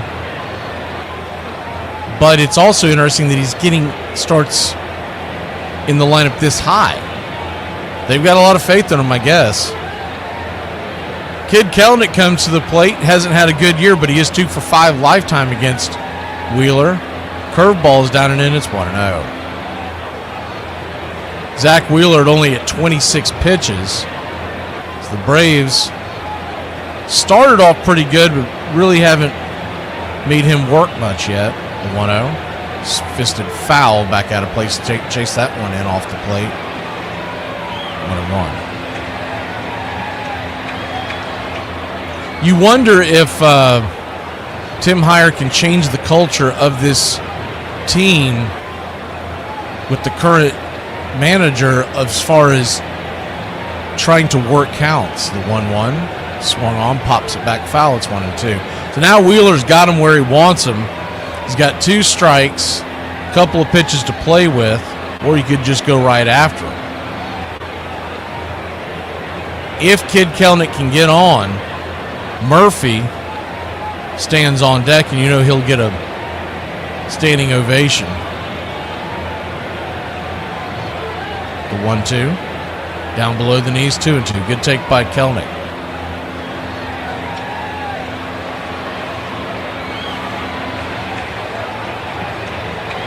Two count.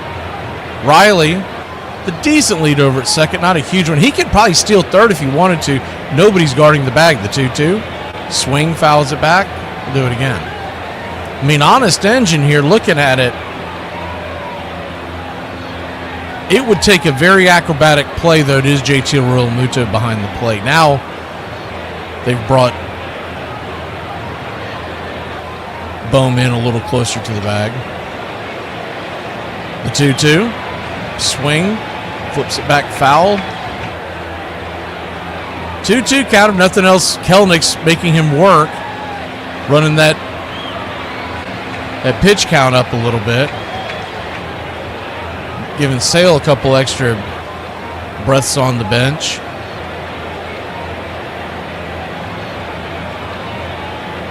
The 2-2 brings it.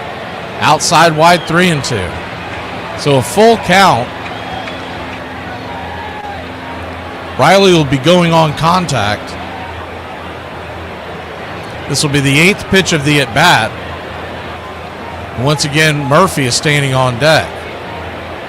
And he could be pitching around him and not wanting to give in and go after the righty, but here's the pitch. Down and in, ball 4. Kid Kelnick gives himself a board, and that ain't nothing. Great job by Kid Kelnick. He was 0-2, and now he works 9-pitch walk. That'll bring Sean Murphy to the plate. Sean Murphy, wouldn't this be a storybook return if he could crank one? Or just even a broken bat single. Anything. First pitch on the way to Murph is inside for a ball. It's 1-0. On deck is Orlando Arcia. If you wonder why Nick Allen didn't get the start, I believe it is because they wanted his glove in there tonight because they're expecting a pitcher's duel. 1-0. Swung on, blasted. Deep. If it's fair, it's gone. Zip, boom, bam, it's gone. Ramalama ding dong, a 3-run shot, and that storybook return dots the I, your Atlanta Braves. 401 happy feet over the wall. His first of the year. A mighty smack over that track, yanked and cranked. Wow, that was a hanger. When I saw that pitch first come out of his hand, I was like, oh, wait a minute. Wow. Are you telling me it's the glasses all along? First pitch on the way to Arcia is right there for a strike. It's 0-1. We'll put it back on the strike zone cam. The 0-1 swung on him, fisted towards the right field line. It'll be foul. It does drop in front of Castellanos. And with that home run and this 2-out rally, another thing that is helping, yeah, Robert, I can't believe it. I was talking about that beginning of the game, seeing that he had glasses on it, and I was like, you trying to tell me this whole time he has not been hitting because he didn't have glasses? Somebody in the Braves front office should be fired. Give everybody a damn eye test every single year. The 0-2 swung on, chops it over towards third. Bone's got to hurry, fires it over to first. Bad throw, takes Harper off the bag, but Harper sticks the landing, and that'll end the inning. Good defensive play by Harper, but not before your Atlanta Braves put 2 on the board. We'll be back in a flash. Rockin' in Braves country, leading 3-1. If you had to rank yourself on a scale from 1 to 10 and you can't use 7, face only, no hair extensions, your natural hair, your natural face, what would you give yourself? Interesting. 8. Nope. No? No. How tall are you? I'm 5'3". How much do you weigh? That's none of your business. I told you I was fat. Oh, okay. We don't play that shit on my channel. You get your big fat ass on somewhere then. I don't deal with you big sassy ass broads. Yes, I will be your ballsy guard. From now on, I'm Kevin Costner, your balls are Whitney Houston. R.I.P. R.I.P. Whitney Houston? Yeah. Oh my God! Whitney's dead? Yeah. Oh! How's Michael Jackson taking it? Y'all, I think one of my most toxic traits is saving a bunch of videos of food recipes on Instagram that I am never gonna make. Coco, when mommy says stop, you say okay. I'm just a baby.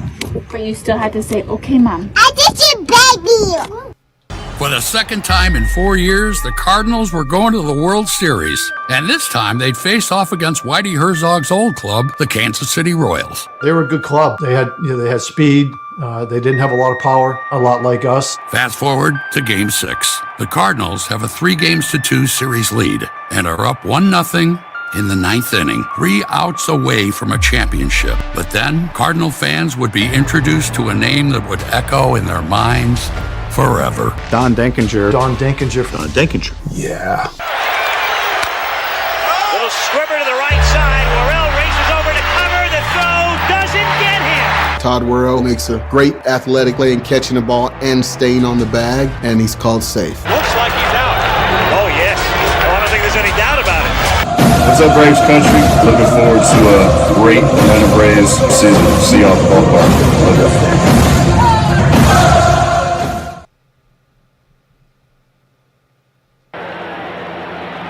Welcome back.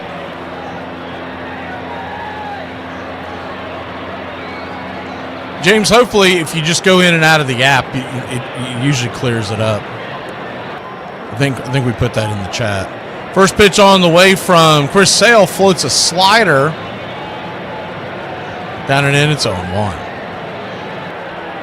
Braves infield is back into the left. Outfield pretty much straight away. Lefty-righty matchup to the top of the order. The 0-1 in the dirt. 1-1. 1-1 count. Good to see you, Jameson. Every time I see your name, I want to take myself a drink. If you know, you know. The 1-1. Swing and a miss, 1-2. I'm curious if you were named after the whiskey or not. 1-2 count.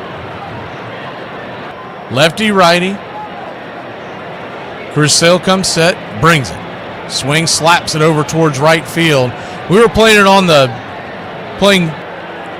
Trey Turner for him to pull.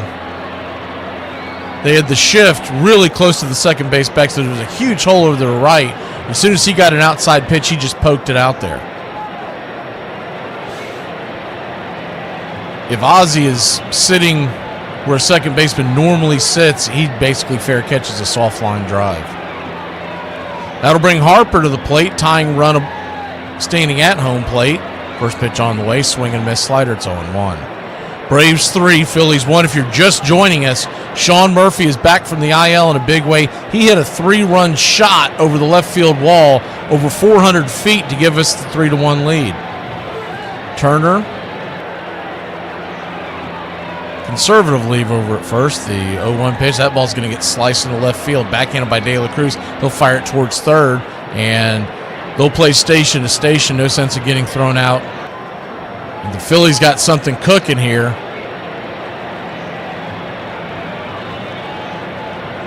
Take a look at that pitch. They were set up on the outside, and Sale brought a fastball inside.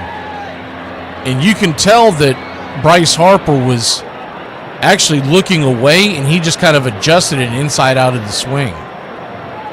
First pitch on the way to Bohm, swung on, pops it up.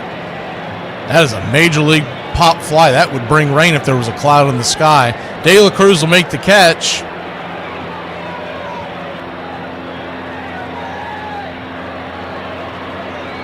One down. A double play would get us out of this.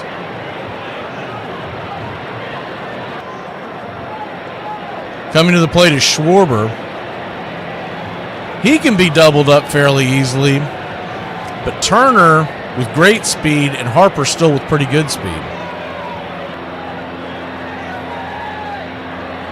Lefty-lefty matchup.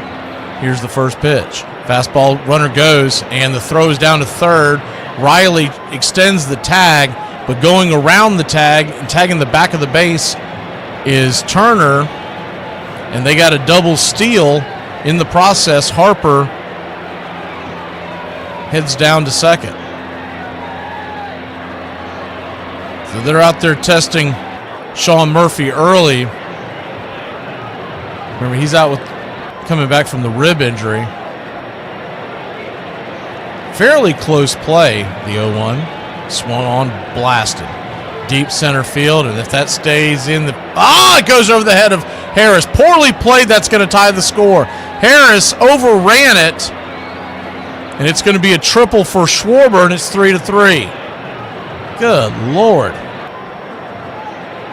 Usually Harris makes those plays, makes those catches. Hard hit ball, not an easy catch it by any means, but those are the ones you kind of expect Harris to catch. It would have scored a run regardless. He overran it, shot behind him. He had to leap at the wall. It was going to be a tough catch even if he played it perfectly.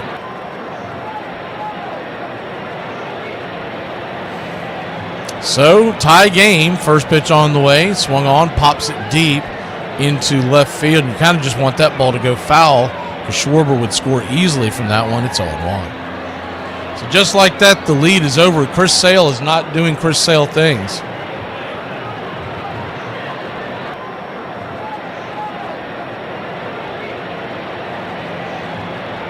The 0-1. Fastball inside, 1-1.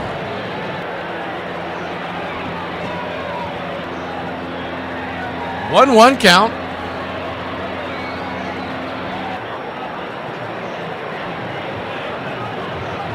Sale comes set, kicks and fires. Swung on, foul back.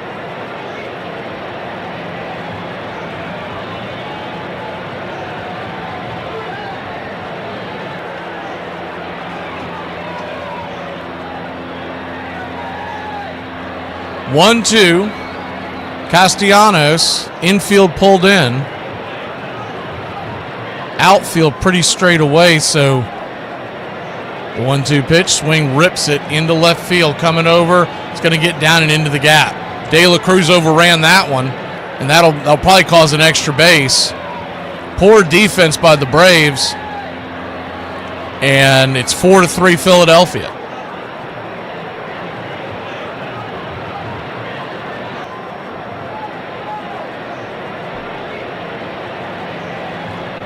So just like that, and here comes Krantz finally waddling out there. You wonder where he's been this entire time. Or the team, or the coaching staff in general. I've given up on questioning when they're going to come out because it always seems like it's a day late and $1 short. Braves now trail 4-3. Sale at 55 pitches. We're early in this season.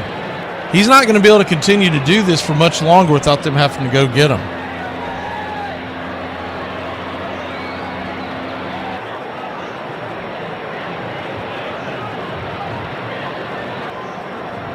JT Realmuto, and still just one out. Here's the first pitch on the way as a slider down and in. It's 0-1. Of course, Krantz has to wait for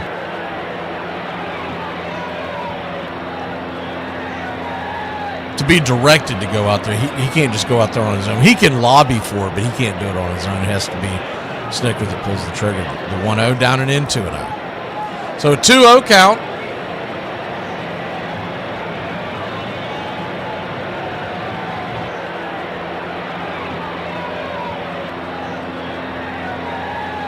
Lefty, righty, here's the pitch. Swung on, chops it over to third. That'll keep the runner at second. Riley fires it over. Bad throw. Short hop, but a great play by Olsen, 2 away. You'd rather it just be a long hop or a right there at the mitt. That's a tough one. Thankfully, the runner wasn't right there at the bag because it could have been an ugly collision. Riley doing the my bad over to Olsen, and Olsen acknowledges him. That'll bring Sosa to the plate. First pitch on the way. 85 miles an hour for a strike. It's 0-1. Well, not what we expected. A 4-3 shootout here in the third. With Sale and Wheeler, the 0-1. Swung on, pops it back foul. It's 0-2. Both pitchers showing the signs of early season woes, not quite hitting their spot. That's pretty much been Sale this entire game. Wheeler really had to pay for that hanger that he put in there. 0-2 count. Sosa goes back to get a new bat after the last one shattered in his hands. And, wow, De Los Santos is already warming up in the Braves pen. The 0-2. Down at him 1-2. Sale 60 pitches. And they're not trying to have a Blake Snell situation where you end up having to skip a start, so we'll see how much longer he goes. The 1-2 from Sale. Swing and a miss, strike three, got out of it, but not before coughing up 3 runs. Braves are back down by 1. We got a long way to go in this one, y'all. Buckle up, Braves country. We got a shootout. No, make no mistake. It's not revenge he's after. It's a reckoning. Hey, y'all know how like you could tap a YouTube video to see how much time it got left? I wish I could do that to people when they talking to me. Irish people were the first slaves in America, and nobody talks about it. Our ancestors were ripped from their homes in Ireland, shackled, and sold for less than African slaves in the 1600s. Over 300,000 Irish were shipped to the Caribbean and American colonies. They worked sugar plantations, died from disease and brutality. This history was erased. No memorials, no recognition. Books even changed Irish slaves to indentured servants to minimize what happened. The word redneck actually comes from Irish workers whose skin burned in the Caribbean sun. You could not believe that this has happened in this setting, that a call would be missed that badly. I mean, it was clear. I mean, we had a bunch of replays, and you knew that he did, but you also knew in those years nobody was going to come in and overturn it, so you had to live with it. And then all heck broke loose. Clark doesn't know where he is. Base hit into left field. That gets away from Porter, and the runners move up. And that's a looper hitting the right field for a base hit. Here comes Sunburn. Here's the throw. He scores. We go to a 7. That was tough to swallow. Big play. Did it cost us a series? In my opinion, yeah, I think it probably did. At that point, we were blaming Don Deckens for what happened. And to think that an umpire took the World Series away from us, we never got over that hurdle the next day. Did you go to college? Yeah, I went to college with... Where'd you go to college? Indiana University. It's the Pacers College. Welcome back.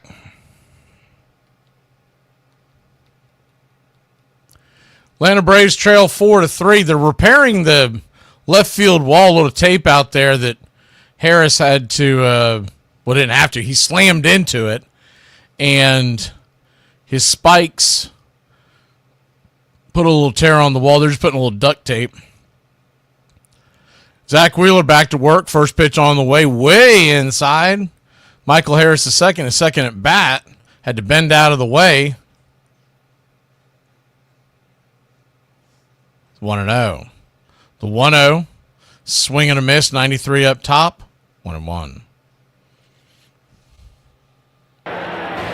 You would have loved to have seen a shutdown inning there for the Braves, but maybe they can scratch one back out. The 1-1. Swung on, chops it over to first. Easy play. Easy out. Easy at bat. 1 away. Harper will step on the bag. G3 in your scorecard. Just kind of hit the ball with the tail end of his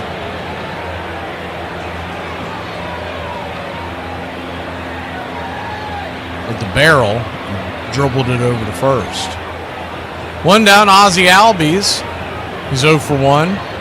He was a really quick, easy out his first time up.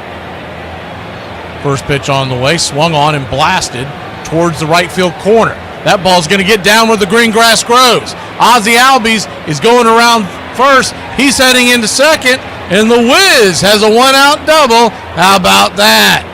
Good piece of hitting by Ozzie. I'm the Wiz, I'm the Wiz, I'm the Wiz. I'm the Wiz and nobody beats me.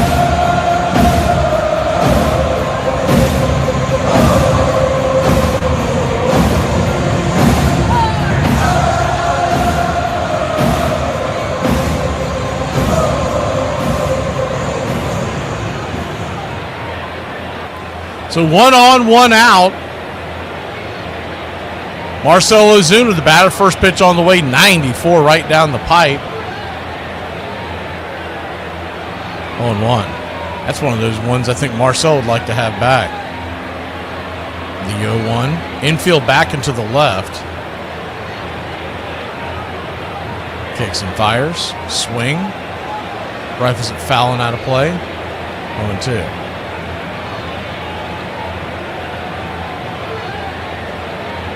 Oh-2 count.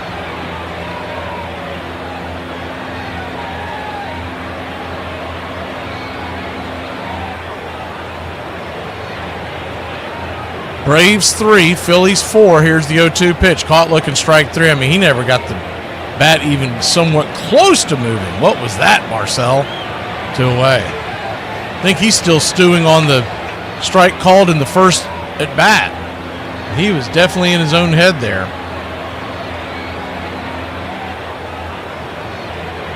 If you told Marcell today he was going to get 2 pitches in the same at bat right down Main Street, right in his wheelhouse, and he didn't swing, you'd be like, nah, never happened. First pitch on the way to Olsen is right up top, misses high for a ball. It's 1-0. 4-seam fastball.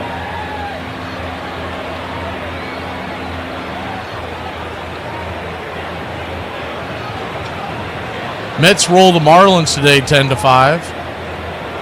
1-0. Swing, pops it back foul. 1-1. Angels lead the Rays 2-0 heading to the 5th.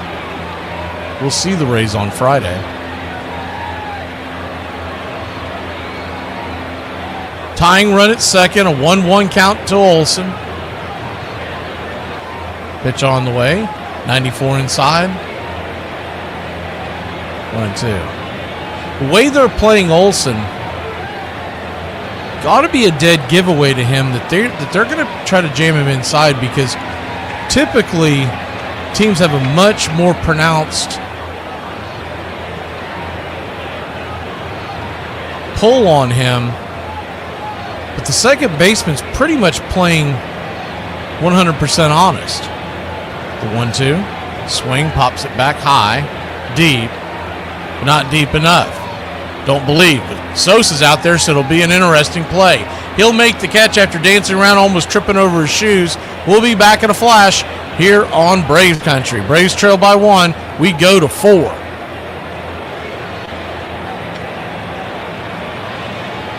I think we can all agree that if we're generalizing, Gen X is the worst generation. True. But I'm only saying that so you don't get anxiety. Remember this? I actually do. Biden may have more explaining to do. The new questions stem from taped remarks of Biden during an April campaign appearance in New Hampshire. I went to law school on a full academic scholarship, the only one in my class to have a full academic scholarship. Went back to law school and in fact ended up in the top half of my class. I was the outstanding student in the political science department at the end of my year. I graduated with 3 degrees from undergraduate school. Biden now concedes he did not graduate in the top half of his law school class. Newsweek says Biden actually ended up near the bottom of his class and won only 1 degree, not 3. Joe Biden ranked 76th in a class of 85 at the University of Syracuse Law School. Now Biden says Newsweek is right. His memory had failed him. Beforehand, Whitey's talking to a couple of other writers and myself, and he says, boys, I don't think we got a chance here. I think we haven't got a chance. And he was right. I had a really bad feeling in my gut that this wasn't going to end well for us. And for John Tudor, a season to remember would end in a night to forget as the ace was knocked out of the game in the third inning. The pitch is drilled to left field, hooking down the line, and gone! Just for whatever reason, didn't have it, I don't know if it was physical, mental, a little bit of both. I don't know. To be honest with you, it wasn't my day. The one decision that Whitey made in his career that I questioned a little bit was bringing Joaquin into that environment. Herzog knew when he acquired Andujar that he was a loose cannon, obviously. Never knew when the pop would come off, but it came off in Game 7 of the 1985 World Series. Join the Country Club today. Help support Braves Country Radio. Join the Country Club today. Welcome back.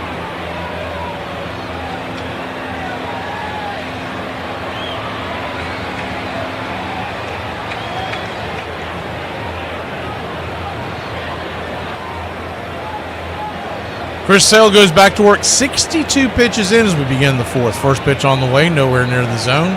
Slider misses down and in. Just 1-0. Bryson Stott leading us off. The 1-0. Slider right there at the knees on the outer edge. 1-1. Braves trail this one 4-3.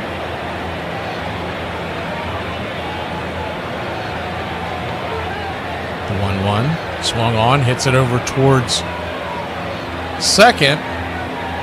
It's going to be an easy 4-3 put out. One down.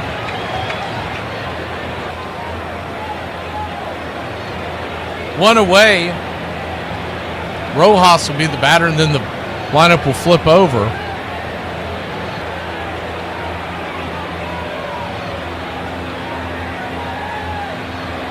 First pitch on the way, down and in. Looked like it almost got him. It's 0-1.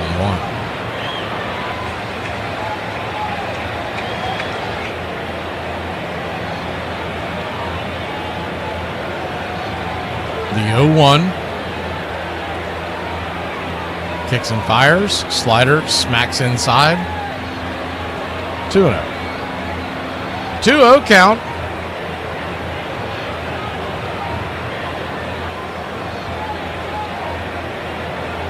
Brings it, swung on, chops it over to second. Ozzie will flip it to Olsen. Quickly 2 away.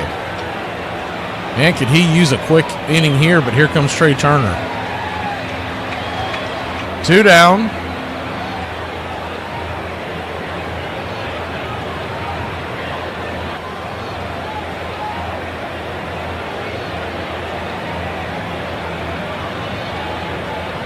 First pitch on the way, swung on and fists it foul back out of play. It's 0-1. Lefty-righty matchup.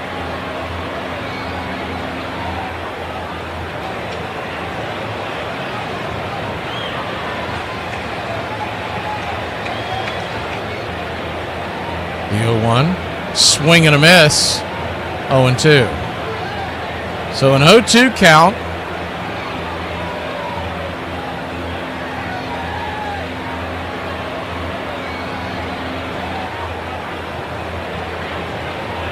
Pitch on the way, swung on and lifted high. Not very deep. Underneath it is Money Mike, and he'll make the catch. So, first one we've seen so far. 1, 2, 3. Riley, De La Cruz, and Kelnick are due back up when we return. December 3rd is admission day for Illinois, which became the 21st state in the Union in 1818. Originally home to a confederation of 12 to 13 tribes, Illinois boasted the largest pre-Columbian Indian city and pyramids north of Mexico at Cahokia. The French arrived in the 17th century, followed by the British, then Americans, who carved the state out of the Northwest Territories under the famed Northwest Ordinance. Today, Illinois produces 90% of the country's canned pumpkins. Chicago is the U.S.'s third largest city and home to the first skyscraper built in 1885. Known as the Land of Lincoln and for our first Republican president, Illinois is now run by Democrats. Chicago is called the Windy City, not for strong prairie winds, but for gaslighting politicians full of hot air and corruption. Based on convictions, Chicago is America's most corrupt city, with Illinois' second most corrupt state. 6 of the last 10 governors have been indicted, 4 sent to prison. 6th largest state by population, Illinois is now losing 100,000 residents annually due to some of the highest crime and tax rates in the country. With the worst gerrymandered voting districts in the U.S., fixing it is going to be hard. Andujar angry with Dinkinger. Now he's about ready to get tossed out of the game, and somebody better step in a hurry. Things are really getting very heated now, and out of the dugout they come. Whitey's gone. You can see that coming. And Whitey gets thrown out of the game before Andujar gets thrown out of the game. So the whole thing just implodes, it explodes. The whole game is over on every level. The final score was 11-0.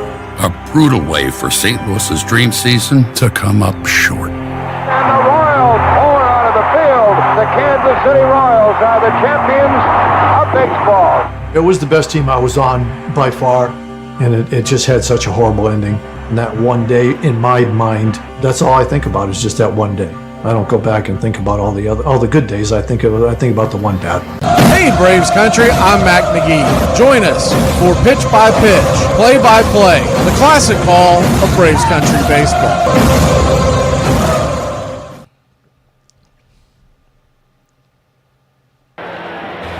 Welcome back. Atlanta Braves trail this one 4-3, but a long way to go in this one. Game where we thought we were going to get a really low score. If you would have told me the final score would be 4-3, I would be shocked. It seemed high.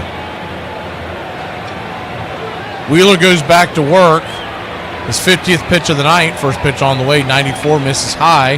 Gets the call. It's 0-1. Riley tapping his bat on his leg pad. I know he's just trying not to say anything.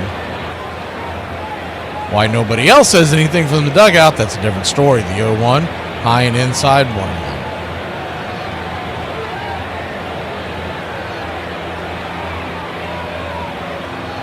1-1. 1-1 count.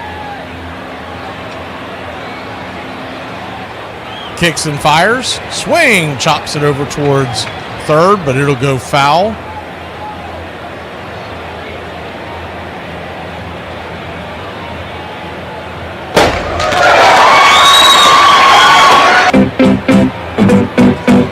Welcome to the Country Club, Low Country, play-by-play with JJ, JDMB, Raymond, and Jacob.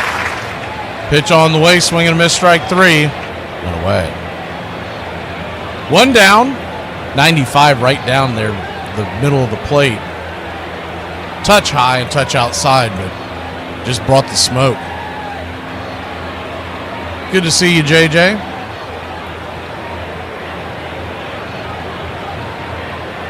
Righty-righty matchup, De La Cruz. Gonna bring it.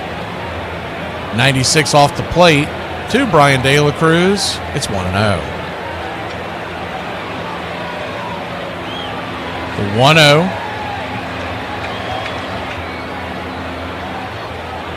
Comes set.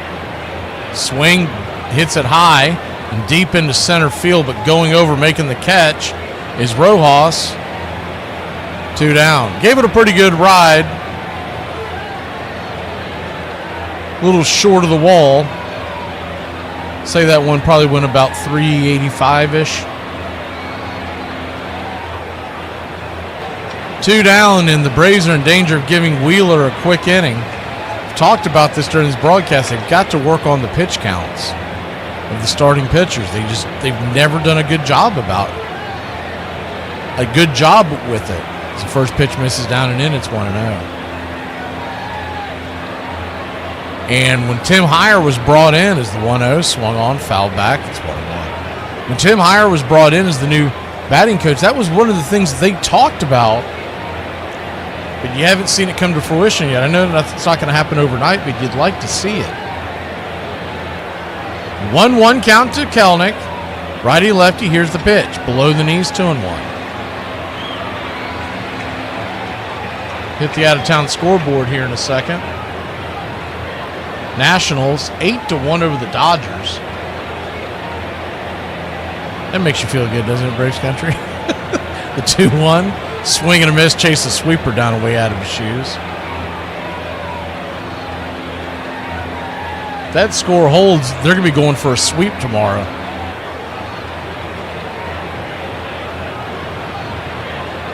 Cardinals lead the Pirates 5-1. Blue Jays 4-0 over the Red Sox. The 2-2. Down and in. Full count. Cubs lead the Rangers 3-2.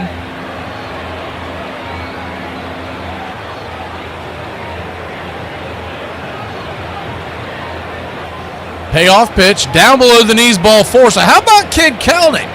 Kid Kelnick is really doing something.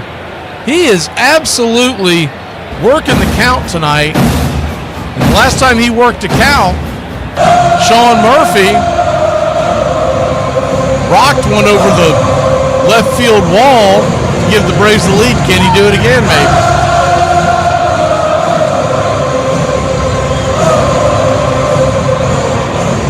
Righty-righty matchup. First pitch on the way, down and in. It's 1-0.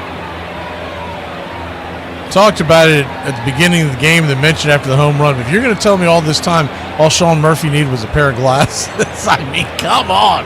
What were we doing? 1-0. 93 inside. Misses the plate at touch, but he got the call. 1-1 count.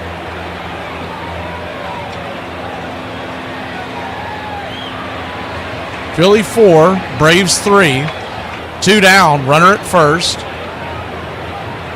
The 1-1 pitch. Down and in, 2-1.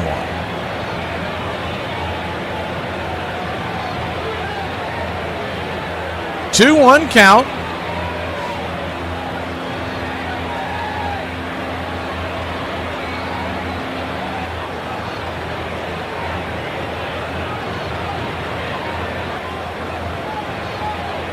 Righty-righty. Huge hole on the right-hand side, by the way, the 2-1 pitch. Inside. That one did smack the black 2-2. So you got a 2-2 count. The Braves have now at least pushed this pitch count up to 65. A couple of the other guys would be doing their job. You're talking about it'd be up around 80 by now. The 2-2. Swing. Slices that foul, 95. Wheeler trying to dust him off. He said, I'm not giving you that hanger again. If you're going to beat me, you're going to have to beat me earnestly.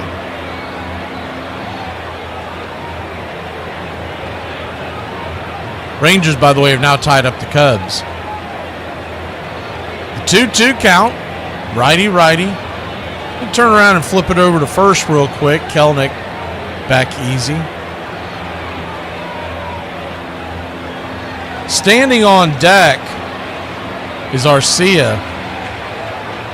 Once again, it would not shock me if Wheeler pitches around him, so Murphy has to think about that in the at-bat. The 2-2. Swung on and sliced it back foul. Kelnick did go, by the way. I think he was expecting possibly an off-speed pitch. Kelnick does have that speed. He's a pretty good base runner, but JT Realmuto, he's still, even in his back half of his career, is still one of the best in the game getting that ball to second base. The 2-2. Swing and a miss, strike 3. Good splitter by Wheeler, and that'll end the inning. Braves put one on, but can't get him across. When we come back, the heart of the order due up for Philadelphia here in Braves Country.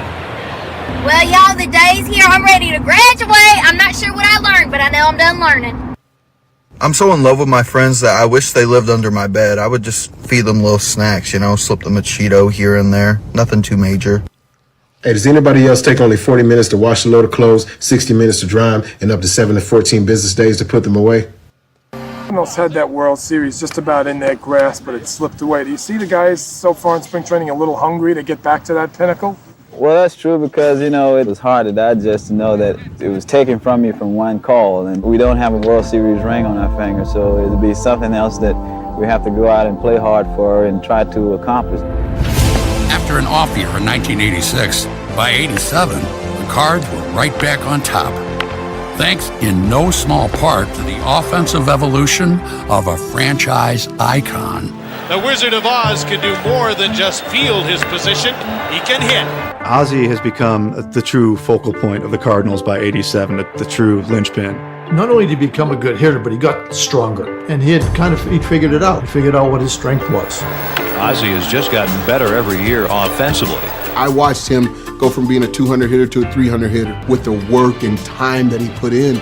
87 was that year, you know, where it all came together for me. I continued to play defense, but my team looked to me more offensively than I had been able to give to that point. Putting up career highs in batting average, hits, and RBI, Ozzie's bat helped lead the Cardinals back to the postseason, where they beat the Giants to earn a third trip to the World Series in the decade. Hey Braves Country, this is Mac McGee with Braves Country Radio. We are bringing you pitch by pitch, play by play of your Atlanta Braves all year long. Braves Country Radio, your home for the classic call of Braves Country Baseball.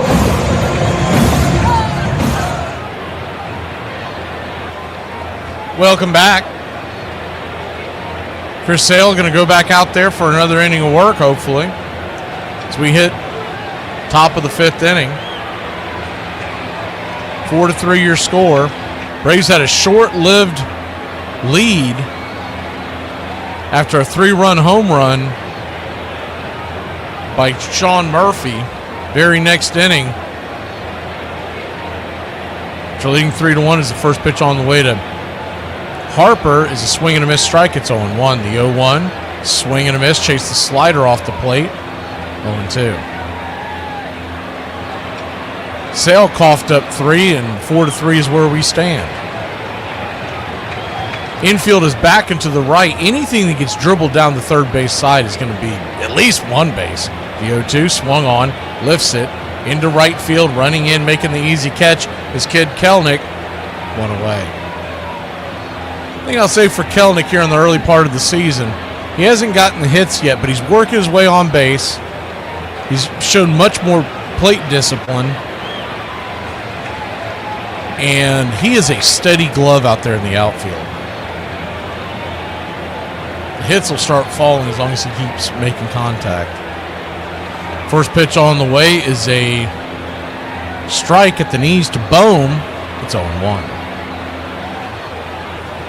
Alec Bohm, lefty-righty, the 0-1, laces that foul down the line, smacks the screen just over the ball boy's head, and it takes a weird carom. Now he's got to go run out the middle of the field. I don't think agility drills was on the list of hiring that ball boy. He seemed kind of slow-footed out of the gates there if you're watching at home. Kind of slow out of the gates for a youngster. The 0-2, down and away, 1-2. I think he might have been playing a little more MLB The Show than actual baseball during his childhood right now. So, a 2-2 count. Oh my goodness, he didn't get the strike, and Sale says something. He wants to know where it missed, and I'll clean it up. He says, give me another ball then. We'll just say it that way. That is ridiculous. And the fact, and we talk about this, and we talk about this, and we talk about this. The dugout does nothing. All you have is Cranon sitting there with his mouth hanging open. It's just have his back. The 2-2, outside wide 3-2, and of course, Sherwater, who's already doing a terrible job behind home plate, he's now going to hold a grudge. I'm not even sure if Snicker's awake over there. He's got the bill over his head, so payoff pitch. Swung on. Blasted high and deep. The guys in that clubhouse that have the fire to lead is Chris Sale. It'll be Strider when he comes back. that's one thing that I say that the Philly team has over the Braves team right now. They have much better leadership in the dugout. Swing and a miss, strike 3, 2 away. The talent does not beat the Braves. What is beating the Braves is the leadership. Good fastball on the outer edge. But that pitch was ridiculous. I mean, it painted. And considering all the inside pitches he's been calling, that ball got the top of the corner, the full ball. They showed the replay. The entire ball was in the zone, so it wasn't like one of these neighborhood calls. First pitch on the way to Schwarber. It's off the plate wide for a ball. It's 1-0. Sale, by the way, is at 82 pitches. 1-0, blasted. Deep and high, high and deep. That ball's gone.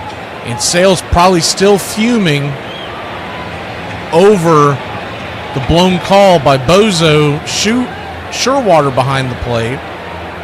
And that is where they lack the leadership, because as many of these apologists that want to make excuses for Snicker time and time again, if he would have got up and yelled at the umpire, even if he gets situated, even if nobody gets thrown out, at that point,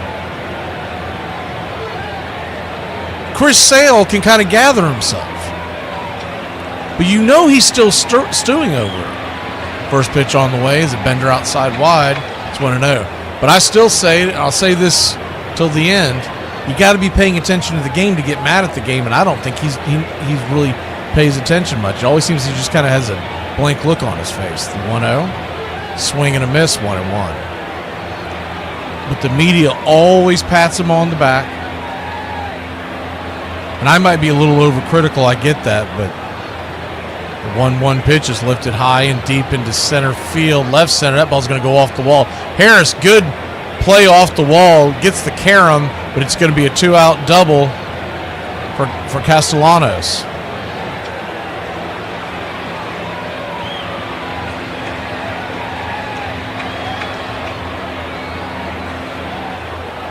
That one just got way too much of the plate, both of them. I just wonder if Sale is going to be the one that finally says something, not to the umpires, but to Snicker in front of people, because that's what he's got to do. Somebody has to do it. I don't know if it's going to be Strider, if it's going to be. It's got to be one of the leaders, as they're on the bullpen phone as Sean Murphy goes out there to buy some time. But somebody's got to get out there in his face in front of everybody and say, I need you to have my back. But no one, as far as I know, no one's ever made that statement to him. And Sale walks away disgruntled as we're going to take a quick break. They're going to go ahead and get De Los Santos out of the pen. But somebody's got to say it. It's got to be a player in front of everybody. You need to have my back. You know, I pulled you over tonight? Yeah, I got a pretty good idea. Hey, I got a big favor to ask you. You mind if I step out of the car for a minute? Yeah, sure. Go ahead. All right, thanks. Yep. Let's step back here. Okay. So you saw the lady in the passenger seat, right? Yeah. Okay, well, that's my wife. And the lady in the back seat, did you see her? Yeah. Let me ask you this, though. Are you married? Yeah, I am. Okay. All right, here you go. So that's the mother-in-law in the back, right? Those two got in a huge fight this morning, and the mother-in-law insisted we take her home right away. So that's what I'm trying to do, get her home. I'm worried they're going to make up, and then, she's going to live with us another 6 months, right? So I got to get her home before those two make up, okay? All right, so I'm going to give you a full police escort. Okay. I'm going to turn on the sirens, keep the lights on. By the glory of God, we will get you there. Now get in the car. Yep. Playing the Minnesota Twins, the Redbirds would come up against a distinct disadvantage. Noise tonight, huh? You couldn't hear yourself think in that place. If there's ever a thing called home field advantage, they had it. The crowd is already at fever pitch. Pre-game warm-ups. To this day, that's the loudest noise I've ever heard in a building. The place went crazy. Line to the left for a base hit. 6. Another great series, 7 games. Kirby Puckett, Kent Herbeck, Frank Viola, and him being unhittable. Viola just sailing along. They had a pretty stacked team, and we gave them a pretty good fight. But sometimes the cards aren't in your favor. The Guyani, for the first time ever, the Minnesota Twins are the world champions. Welcome back. De Los Santos coming in here trying to clean up the mess. Righty-righty matchup. First pitch on the way is a slider down and away. It's 1-0. Chris Sale, 4 2/3, 9 hits, 5 runs, 5 strikeouts. The 1-0. Kicks and fires. Right below the knees. 1-1. By no means am I putting this all on Snickers. Sale had a bad outing. He'll be the first one to tell you. But it's once again, I don't know how many of y'all are familiar with the band. As the 1-1 from De Los Santos is right there at the knees. 96, 1-2. But I want to start calling Snicker Hot Rod Lincoln because he reminds me of the band Asleep at the Wheel. I mean, it just seems like he's not paying attention. Hardly ever. The 1-2. Outside wide, 2-2. So a 2-2 count.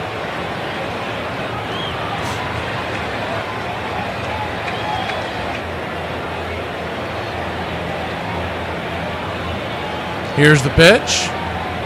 Down and away. Full count.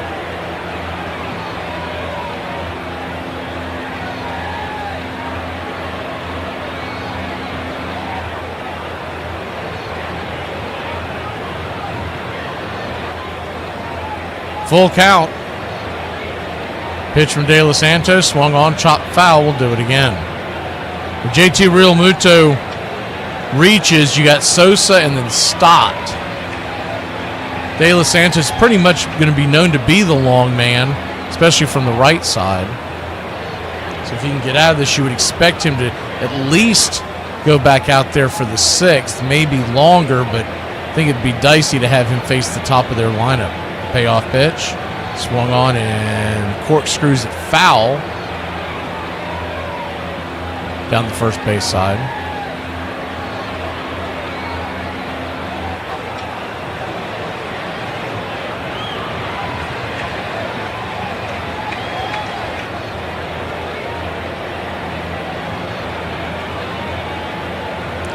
Full count from De Los Santos. Here's the pitch. Fastball misses high. Ball 4. So De Los Santos loses the first batter he sees. An 8-pitch walk.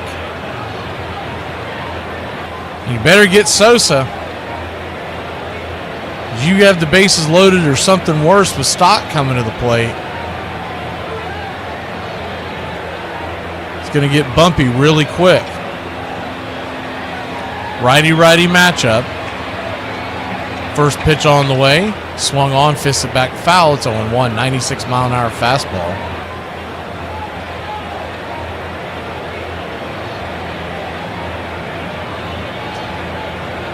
Talked about how critical we thought this game was tonight. The 0-1. Right there at the knees. 0-2.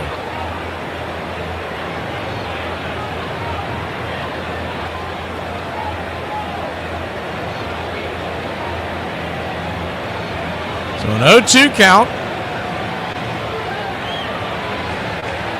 Kicks and fires, high and inside. 96. 1-2. He's gone 4-seam, slider, 4-seam. See what he dials up here. Sosa lined out and struck out his first 2 times up. The 1-2 in the dirt, nowhere near the zone. Easy take there, 2-2. So Deuce is wild here in the 5th. The Braves trail by 2. You got 2 on, 2 out. A 2-2 count.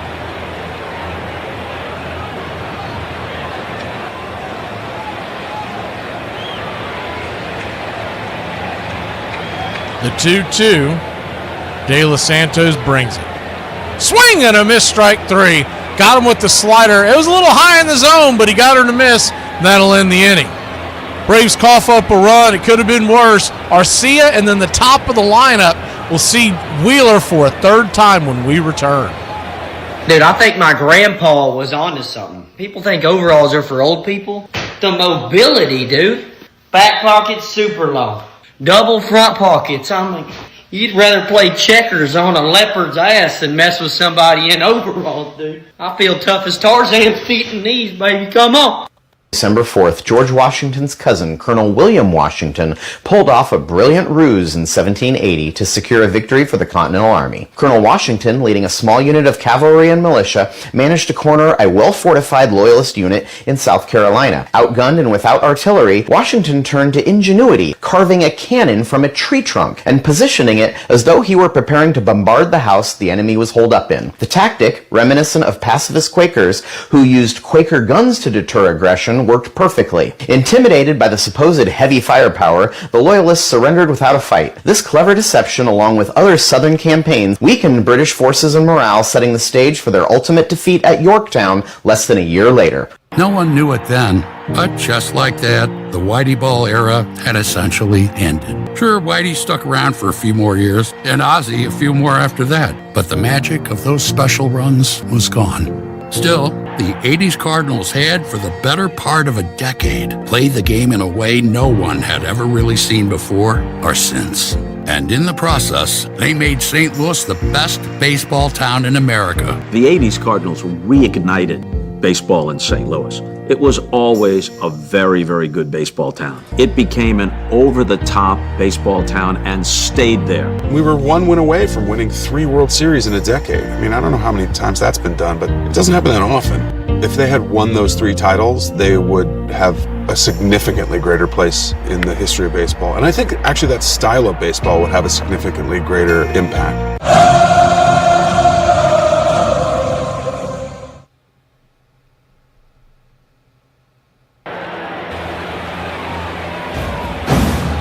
Welcome back. All right. Time to climb back in this one. Braves trail 5-3. Still a long way to go. We still have 5 innings of offense to go. First pitch on the way. Swung on and chopped foul. Arcia drags it down the line. It's 0-1. I think it would be amazing what they could get out of Arcia if they could ever teach him how to swing. I mean, the guy, his left foot heads towards the dugout almost every swing. The 0-1, swung on. Yep, there's another example. Dribbles it down the third base line. 0-2. Just kind of drags his foot. It's amazing he's gotten as far as he has. I was hoping Tim Hyer was going to do something with him, but he hasn't appeared to have made much of a difference so far this year with the Braves offense. I've got faith in him, but a long way to go. The 0-2. This is high 1-2. It looks like Snicker's actually standing up, so at least we got his attention.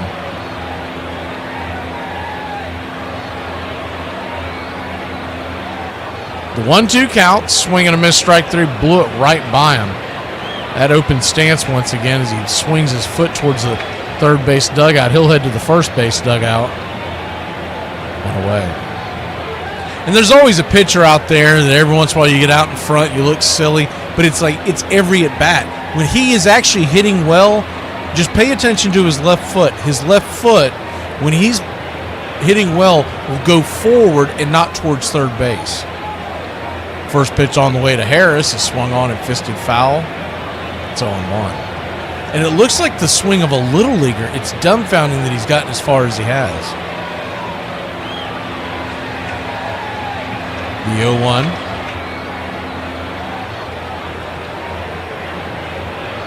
Kicks and fires. Swung on and fisted. That's going to get into left field.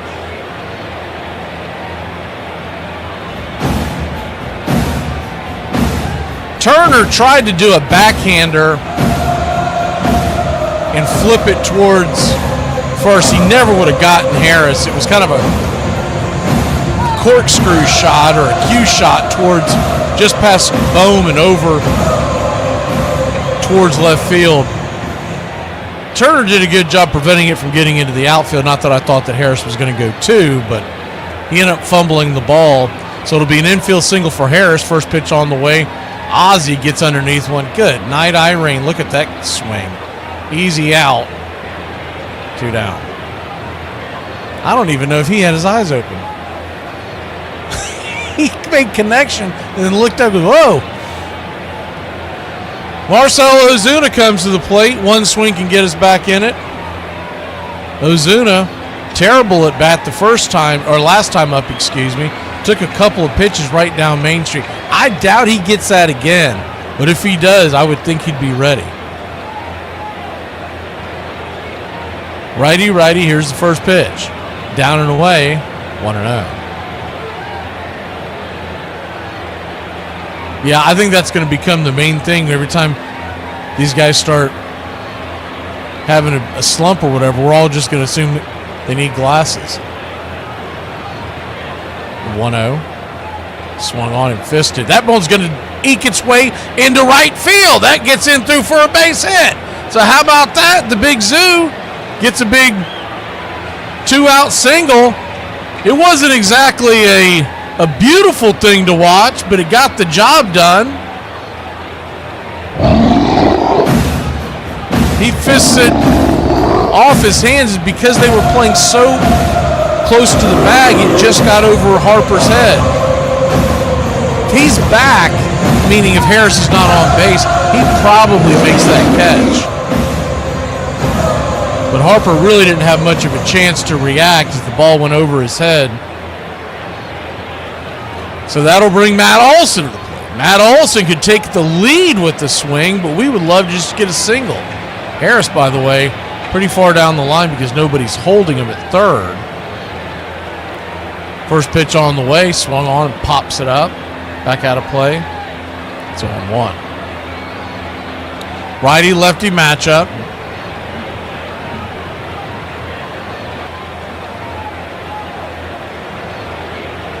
You're saying Acuna still is not fielding yet, even as of today, is the 0-1.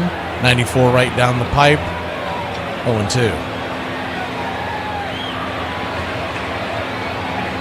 So my guess would be we're still talking about another month. I don't think he's going to make it to the Dodger series. It's in early May that he was hoping to. The 0-2 in the dirt, 1-2. Tried to give him to float a curveball, see if Olsen would go fishing for it. You can't really bring him up just to DH because that's where Ozuna's hitting. And Ozuna can play left field fine. It's the fact he just can't get the ball in. He has no arm strength left. For whatever reason, he's lost all arm strength. The 1-2. Swing and a miss, strike 3. Olsen went fishing. That was a pretty nasty curveball by Wheeler. That'll end the inning.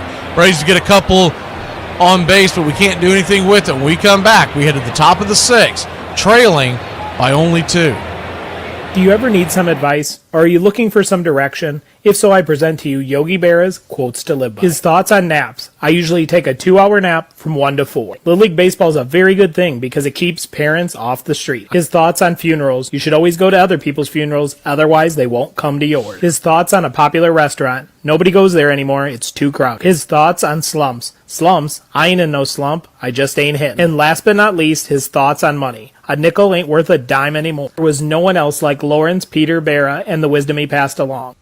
Y'all, I firmly believe that people who call Gatorade flavors by the actual name of the flavor instead of the color is the damn police. Then and now, we all had our favorite parts of watching those teams. We can still recite that beautiful little run-scoring poem. Get on. Get them on. Get over. Get them in. It's my favorite way to do it. And we still know that the kind of baseball we got to watch was different from everybody else's. I think as a fan as much as a player, you treasure that forever. And the best part is, no one can ever take it away from you. The question is always posed, could those teams have played in this era? Our teams were constructed to where they could have played in any era. Well, I would love to be able to put us in the league today and see how we do it. Every time I talk to somebody today who saw the style of baseball that we played, they really miss it. I have people who come to me today and say, we know exactly where we were when you hit that home run. Go crazy, folks! Go crazy! And I think that just speaks to the commitment that people have to baseball here in this town. And we're very fortunate that we're in a business where we can create memories that last a lifetime. Hey Braves Country, this is Mac McGee with Braves Country Radio. Please like and subscribe today. Braves Country Radio, your home for the classic call of Braves Country Baseball. Welcome back.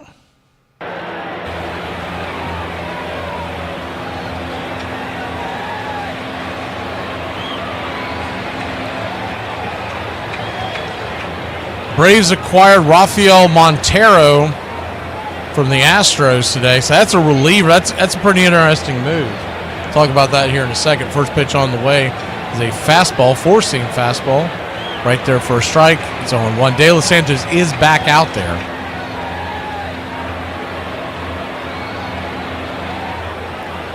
Righty-lefty Stott to lead us off. The 0-1 swung on, fisted back foul. 0-2. Stott, Rojas, and then Turner. I swear he's had about 9 at-bats.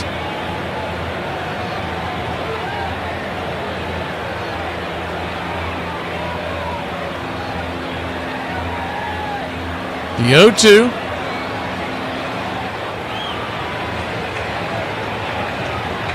Kicks and fires. Swing, chops it over to first. Olson's got it. He'll step on the pillow, one away.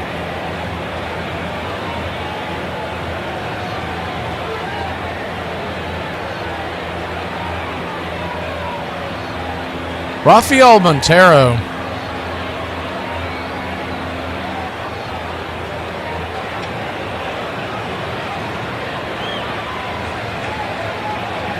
an Astro reliever, and we saw him quite a bit over the last few years.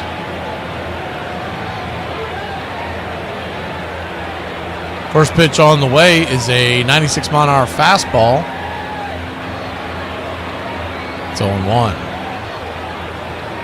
This year, he's got a 4.5 ERA in 3 games that he's pitched. And he's pitched 8 innings. So that tells you that he's a guy that can pitch multiple innings. Bummer's warming up in the bullpen, by the way. The 0-1 swung on, fisted back foul. It's 0-2.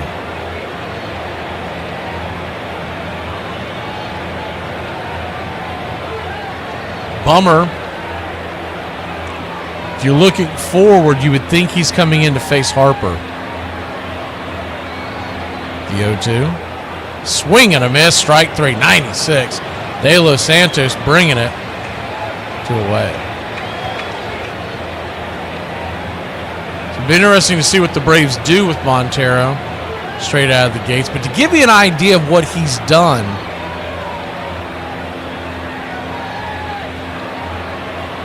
over his career,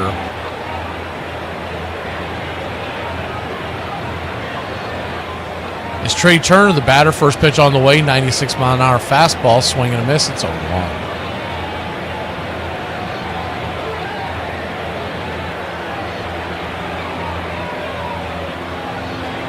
The 0-1 kicks and fires, swung on and missed, 96 miles an hour. 0-2. 0-2 count. Last year and the year before, he's had some pretty high ERAs. 5.08 in 2023, 4.7 in 2024. The 0-2 in the dirt, 1-2. The year they won the World Series, he had a 2.37 ERA. It was really highly thought of, but that's really been the outlier. I do know, just from remembering of seeing him pitch, he's a hard thrower. 1-2, down and away, 2-2. And you always have to temper expectations when you see someone was traded for cash considerations and the most famous man to ever be traded for in baseball history, the player to be named later. That means there's not a lot of value on this guy, but it could just be for depth. The 2-2, inside 3-2. It could mean that the Braves are going to make another move in the very near future and going to have to DFA someone like a Jose Suarez. That could be what it is, because Kimbrel is, of course, waiting in the wings. And they got a couple other guys there in the minors, Jesse and a few others. The 3-2 pitch popped up over by first. Will it make? It will make! Matt Olson makes the catch over there by the first base dugout, and that'll end the inning. 1, 2, 3. 3 up, 3 down. We'll see if we can keep the pressure on Zach Wheeler when we return. Nate, how those chicken strips? Your chicken strips. Hey! What, you fat... You're like a fat kid worried about his damn food. I ain't eating it. I'm just looking. Yes, you are. Every time I get home, I don't have any damn fries. Take a listen. This is your average 18 to 21-year-old.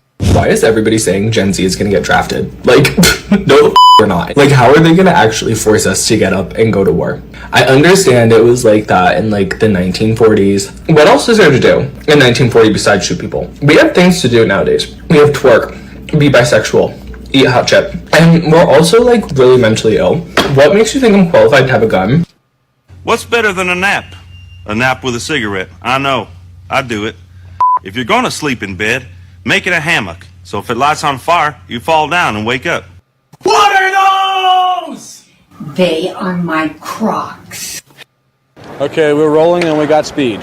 We're gonna wait 5 seconds to make sure we got a clean cut. You're getting too good at this. He wasn't any different than any of the great players that I played against.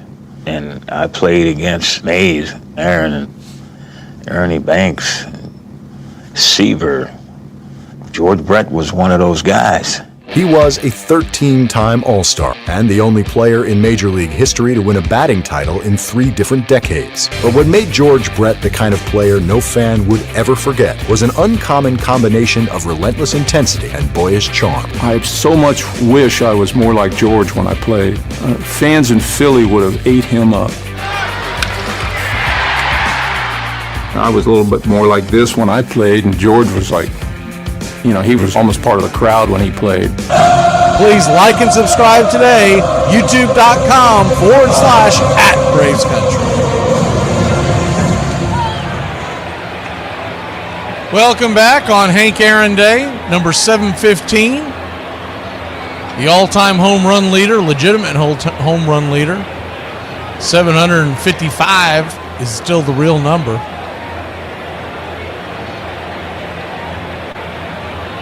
Number 44 being recognized tonight. Billy Aaron's in attendance as well. It's pretty cool. First pitch on the way. Four-seam fastball misses high and out of the zone. It's 1-0. Austin Riley, man, you talk about a guy we got to get going. I mean, this is getting very worrisome. He is 1 for 2 tonight, but just in general. 1-0, swing and a miss, 1-1. I know this isn't necessarily the pitcher you're going to get going on, but just you'd like to see Riley get hot within the next few games. He can carry the team on his back just by his own self. 1-1 misses high, 2-1. 2-1 count.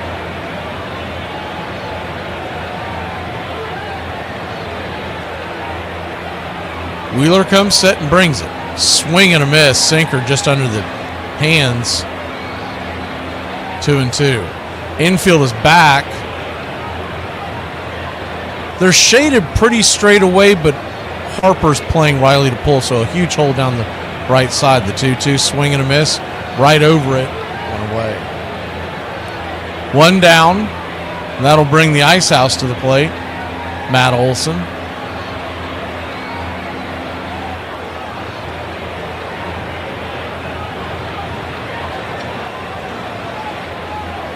Matt Olson.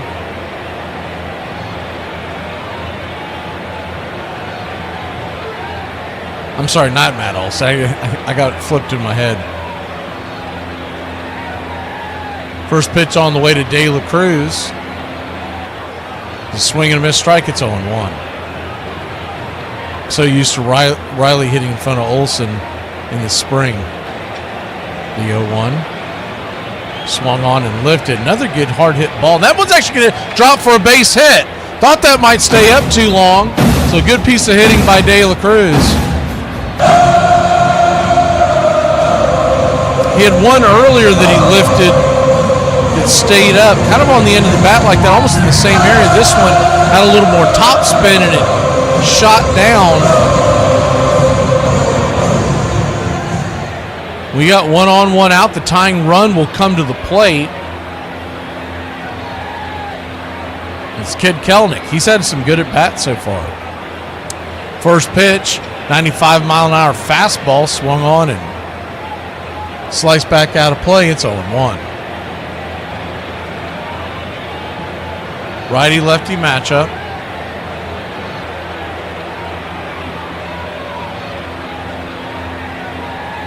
The 0-1. Swing and a miss. Splitter on the outer edge, 0-2. So after walking Kelenic,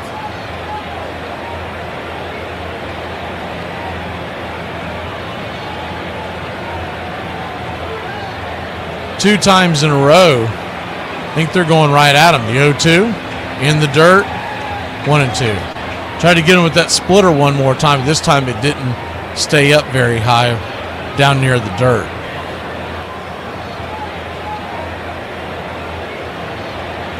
Huge hole on the right side, and that just tells you that they're probably planning on pitching away from Kelenic because you think he's going to pull. Is the 1-2. Swing! That ball is ripped into the night, but just foul.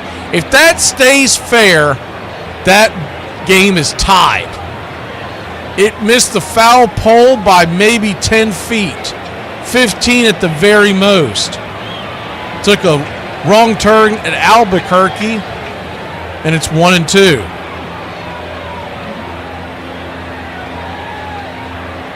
The 1-2. De La Cruz inching off of first. Here's the pitch. Swing. That ball's lifted into left center field. That ball's going to get down for a base hit. De La Cruz will cruise on over to second. We've got runners on first and second, 1 out. Wheeler, by the way, is at 93 pitches. And Murphy's coming to the plate. So it'll be interesting to see if they stick with Wheeler. Do they want to give him one last chance to get through the bottom of the order here? Or would they go pull him because they gave up the home run to Murphy? It looks like they're going to stick with him. Murphy, would that be something if he had 2 3-run home runs in his first game back? That would be unbelievable. The left-hander Strom is warming up in the Phillies bullpen. So you flash it forward as the first pitch on the way, 94 down and in. It's 1-0. He's probably being sent to face Harris, who is 2 batters away, counting the man at the plate. So right now, this is Wheeler's 1-0. Just might have hit the bottom of the zone, 1-1. Close call, but nothing as outrageous as some of the ones he's missed earlier.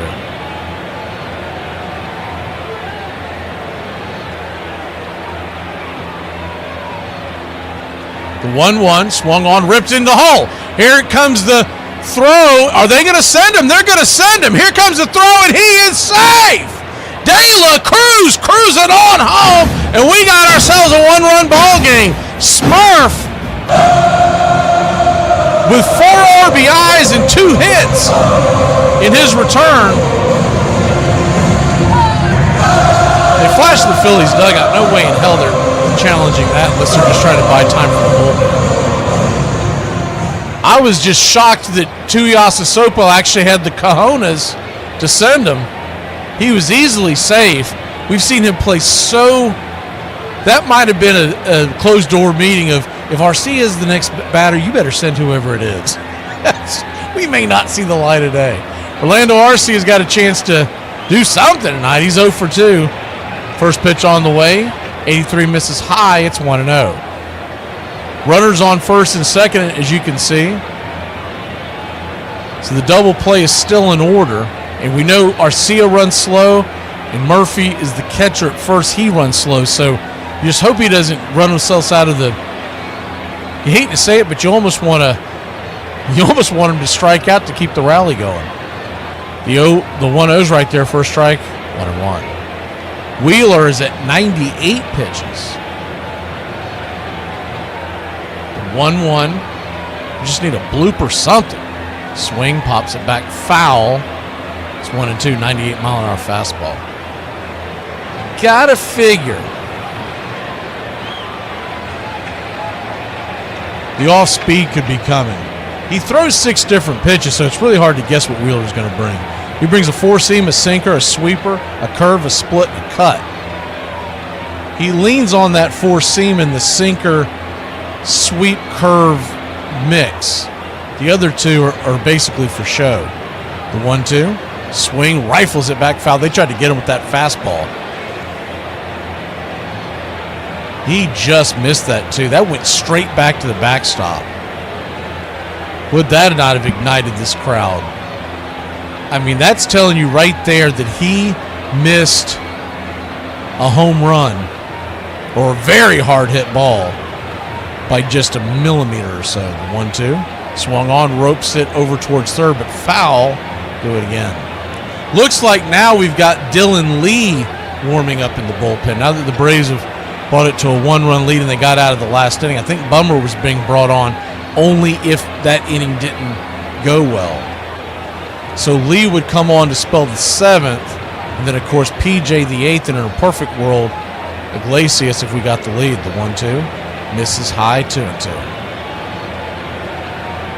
2-2 count, deuces wild, 2 on, a 2-2 count. The tying run, inching his way past second base. Here's the pitch. In the dirt, 3-2. That pitch was nowhere near. I mean, Wheeler looks like he might be out of gas on that one. Might have just lost the grip. You never know, but it's not a warm night here in Atlanta, so you can't blame it on the humidity. Harris is on deck, but I don't see any scenario where he faces Wheeler. It's going to be Strom coming out of the pen. Payoff pitch. High and out of the zone. Ball 4. Ball 4. Let's go, baby. Bases are juiced. They're going to go get him out of the game, I would think. Yep, here comes Rob Thompson.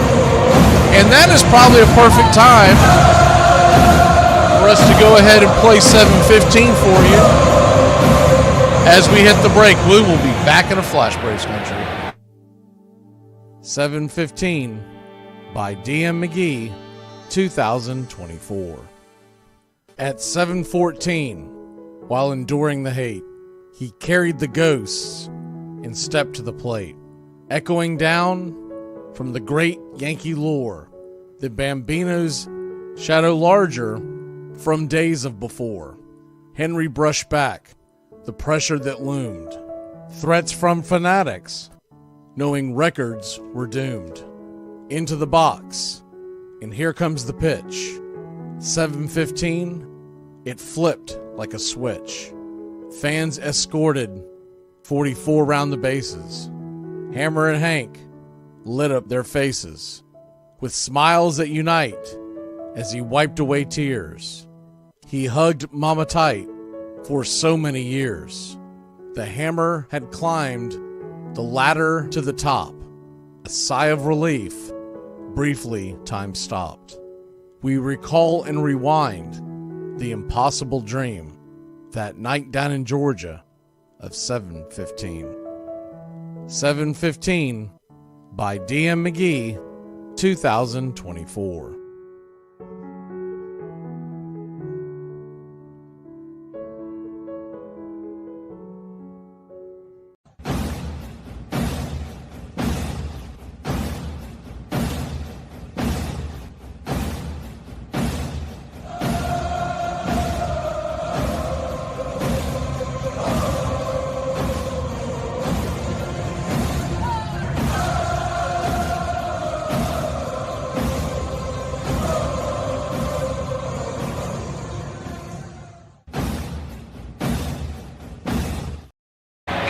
Welcome back.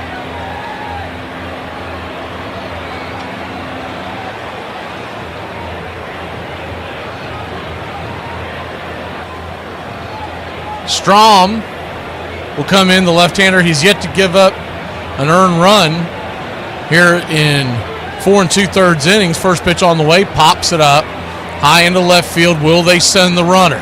Here's the catch. Rojas with the throw. Here comes the throw to the plate. It's going to be wide. The ball is actually going to fade towards third, and Kid Kelnick comes home to score, and your Atlanta Braves have tied it up. We got double nickels on the board here in the bottom of the 6th. Let's go, Braves country.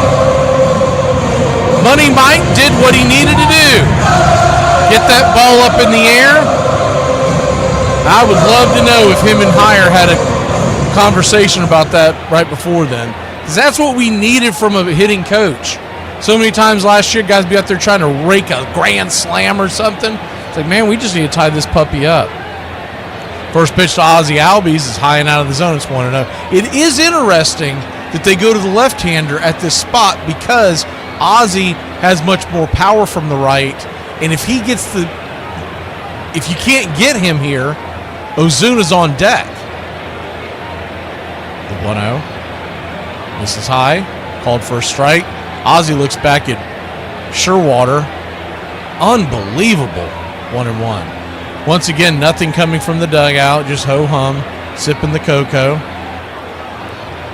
Hot Rod Lincoln hanging out in the dugout.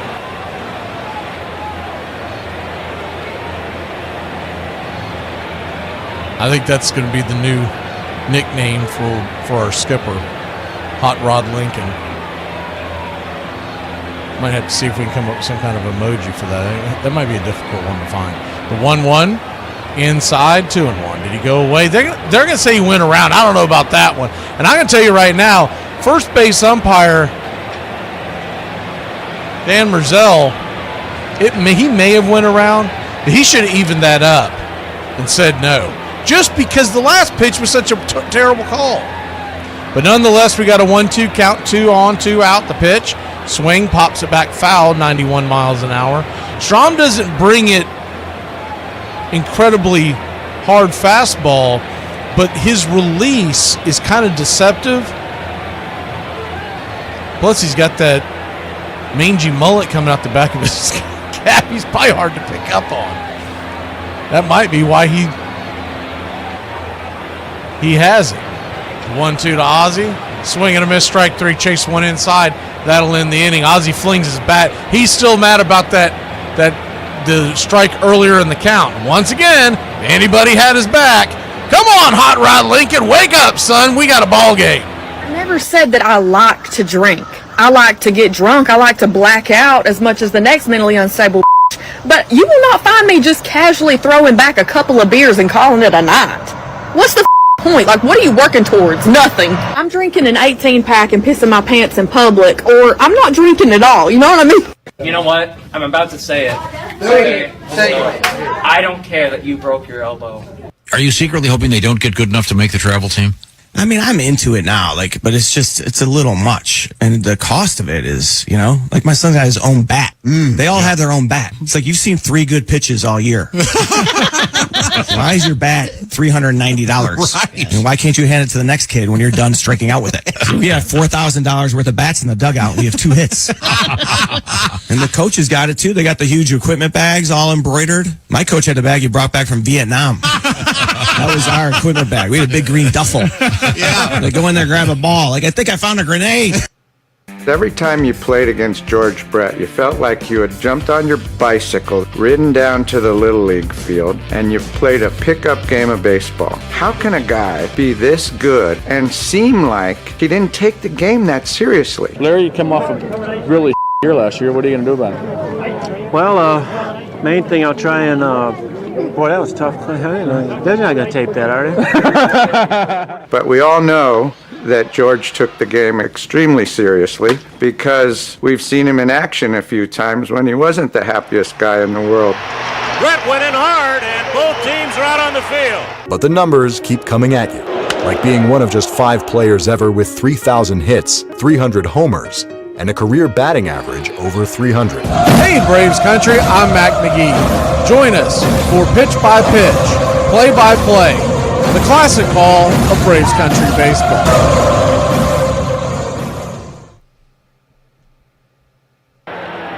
Welcome back.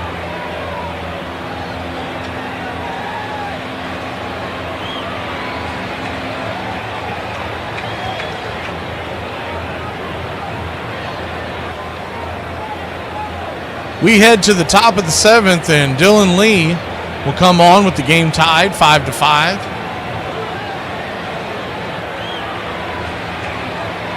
Lefty-lefty matchup. First pitch on the way, Bryce Harper. 94-mile-an-hour fastball. Down and out of the zone. It's 1-0.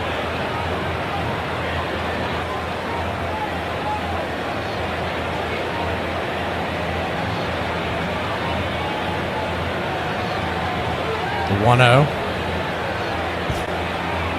Kicks and fires. Slider misses high, 2-0. So a 2-0 count. What the Braves really need is something we haven't been able to do all night, which is have a shutdown inning. The 2-0 swung on, chopped over to second. We got a 4-3 put out. That's one way to get it done. One away. Shutdown inning meaning you put some runs on the board, you go back out there and you immediately shut them down. I know most of y'all know the terminology, but just in case folks listening on external radio do not. Every time the Braves have done something, like the 3-run home run by Murphy, we turn right back around and cough up the lead. Lefty-righty matchup, first pitch on the way, 93 right inside on the track to Bohm. It's 0-1.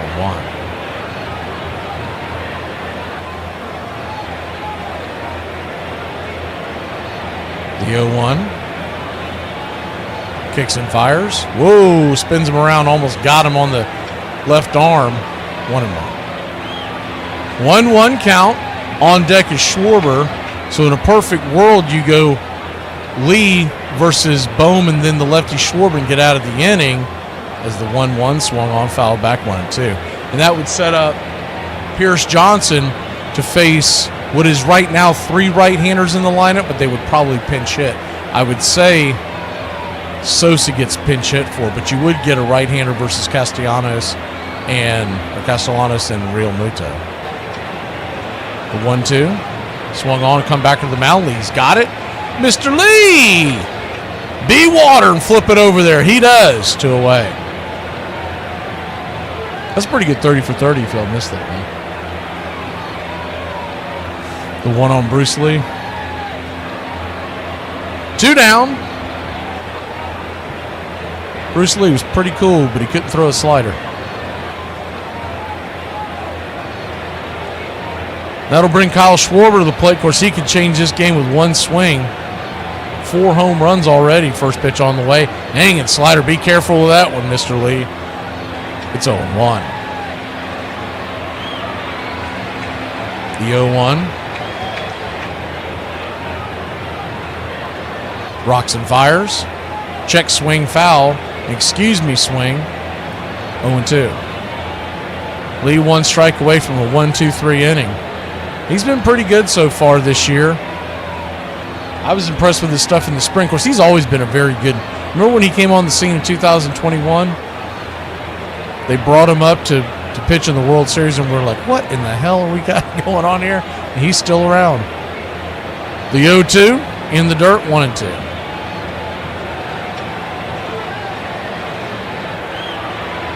Good to see you, Joyce. I don't think I said hi to you earlier. We had to start doing the roll calls before first pitch. It's about 5 to 10 minutes before first pitch because it's just so busy. It's a 2-2 down and away. 1-2 down and away. It's 2-2. They've actually got Daysbel Hernandez warming up. Now, I don't know if that's the plan to go with or if they would sit him down and put Pierce in if we get out of this inning. Kind of like they did earlier with Bummer. The 2-2. 94, just missed off the plate. You know what? He's been calling some stuff off the plate for Wheeler. Why don't we get a throw? Why don't we get a call? They always say it. By the way, Schwarber is a double away from the cycle. I just realized that. The payoff pitch swung on and blasted. If it's fair, it's gone. Where's it going to land? Going down, down, down, just past the foul pole, just past it. Woo!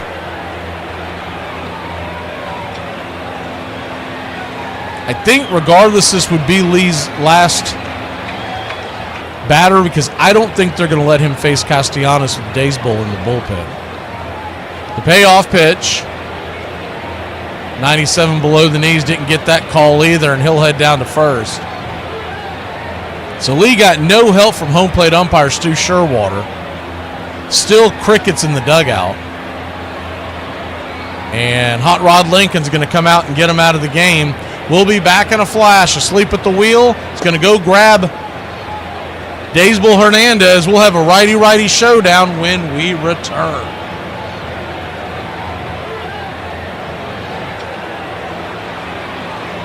Have anybody ever tell you you look like Beyonce? Nah, they usually tell me I look like Shalissa. Who the is that? Men don't like loud women. Damn, that's crazy. Anyways. I wish I gave a Why do I always have to make the move? Why don't you make the move? That doesn't make sense. That doesn't make sense. You're allowed to make a move. You're allowed to make a move. It's always up to me to make a move. Make a move. Don't touch me. I don't want you touching me right now. I don't want you touching me right now. You made me angry. People say kill them with kindness. That. I'm not killing them with kindness. You know what I'm killing them with? Blindness. I don't see a bitch. I don't hear a bitch. They ain't even that bitch in my life anymore. The funniest thing to do when you post a picture of your car to me is cover the license plate. What are you covering that for? I've never understood it. Hey dude, you drive around with your license plate for the whole world to see every day. But you cover it when the people that you know see it? I just don't get it. I spent 30 minutes helping my 12-year-old daughter look for her phone the other day. After about 6 times of calling it, finally found it laying on the floor. I pick it up and it says 6 missed calls from Spawn Point. That little nerd named me Spawn Point. I should have stepped on it. I'd always admired the guy. Brett carried thunder in the barrel. Set by Gossage, a high drive and deep to right field. It is gone! George Brett was a better hitter than I was. He was the best hitter in our era. Always kind of wanted to be like George as a hitter. He could do a lot of things with the bat that I could not do. Every time I go up there, I know I'm going to hit the ball hard, and I know I'm going to get a hit. It doesn't always happen, but I have that feeling every time I go up in that box. With us, he was the guy. They used to say, here comes George Brett and the Kansas City Royals. The bigger the situation, it's like the more fun he was having. Welcome back. First pitch on the way, swinging. Hits it high and deep into center field. That's going to be an easy, lazy fly ball. Michael Harris, the second, will make the catch, and that'll end the inning. Braves get out of it. It's tied. This one is for Keith. For those of y'all who have missed the news earlier, our great friend Keith Parker passed away this weekend. Get up and stretch, Braves country.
Welcome back, y'all.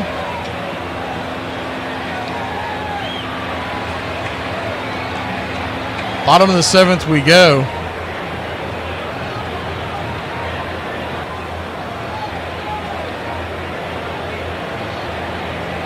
Marcell Ozuna will lead us off. It'll be Orion Kirkering. First pitch on the way is a sweeper inside for a strike. It's 0-1.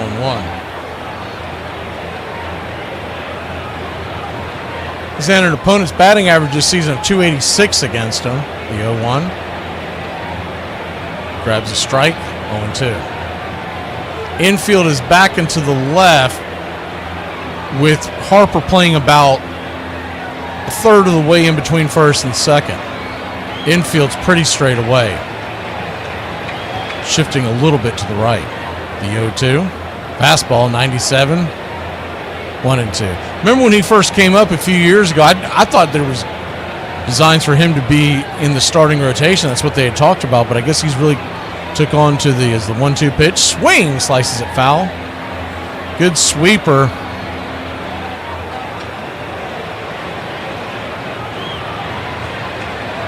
He missed his spot, and he's fortunate that Ozuna isn't clicking on all cylinders right now. The 1-2, down and away, 2-2.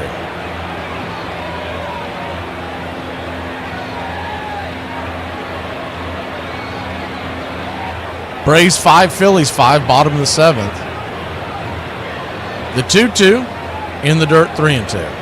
Well, what I was saying is the door was kind of left open for Kirkering, and he's really taken on the role of one of the setup men in the Phillies pen. He's done a pretty good job over the last few years. Olsen stands on deck. The payoff pitch. Outside wide ball 4, and he will head on down to first. Big Bear, the Big Zoo. 1 on, nobody out. If we were a little later in the game, you'd probably see a pinch runner. Still a ways to go in this one, so they'll leave the Zoo at first. Remember, you got some good speed on the bench, as the first pitch on the way is outside for a ball. It's 0-1.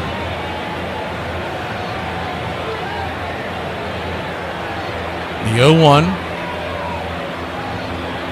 or 1-0, excuse me, right there for a strike. Sweeper smacks the side of the zone. His sweeper, they're calling it a sweeper. I'm telling you, it's more of a slider. It's like a tight slider, comes in with good movement. 1-1, brings it. Outside wide, 2-1. Tried to do it again. This time it didn't hit. Just missed outside. 2-1 count. Righty, lefty, the pitch down and away. That ball gets away, and the Zoo will head on down to first.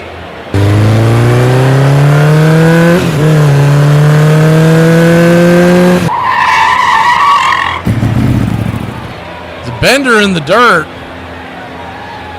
It was a little difficult for Real Muto to block that one because he was set up outside and it went bouncing inside. So all he could do is stick his glove out. The 3-1, swing and a miss. Might have got a piece of it. Must have. Full count. On the Braves bench, if you're looking for speed or pinch hitting later, you got Baldwin would be the best pinch hitter and Nick Allen, lefty and righty. And then speed-wise, Allen, Fairchild, and White. The 3-2 pitch swung on. Chopped over to first right at Bohm. It's going to be an easy 5-3 put out. One away. One down.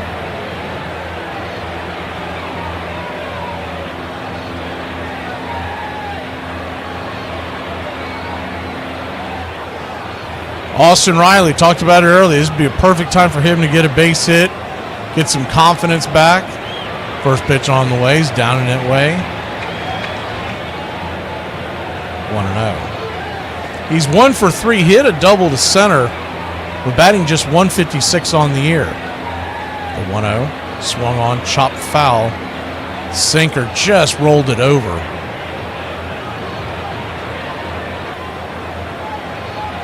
That's a pitch when Riley's on. He's normally roping it down the left field line.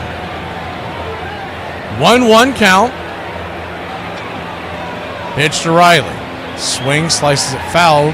Sweeper again.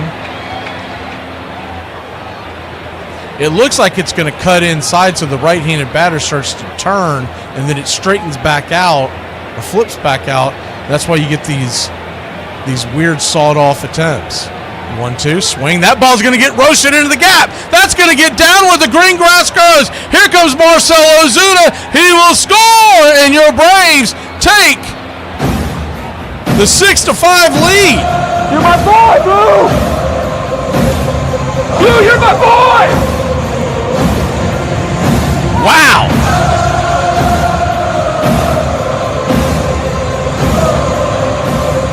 Like we were talking about, he could get one like that. It could really get him off the mat. Braves dugout's excited. The Braves fans are excited. And Austin Riley will give way to the right-handed bat of Brian De La Cruz.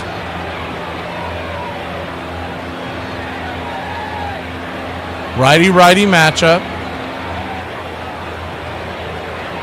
So you would think it would be Pierce Johnson. They could go Daysbel as they go out there to talk to Kerkering. It doesn't look like he's coming out. I think it's just more to figure out how they want to pitch De La Cruz with Kelenic on deck and then Murphy. They could be going through the entire scenario real quick, but most likely just worrying about how they're going to face De La Cruz and then go from there.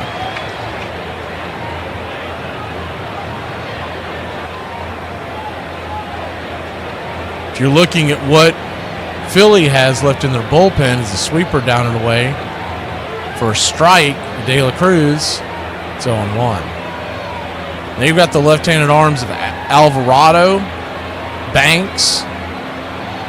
The 0-1 swung on and dribbled over towards short. Should be an easy play. It is. 6-3 put out. Turner to Harper, 2 down. So 2 down. And Kid Kelenic comes to the plate. He's had a big night. Couple of walks and a base hit. He scored 2 runs.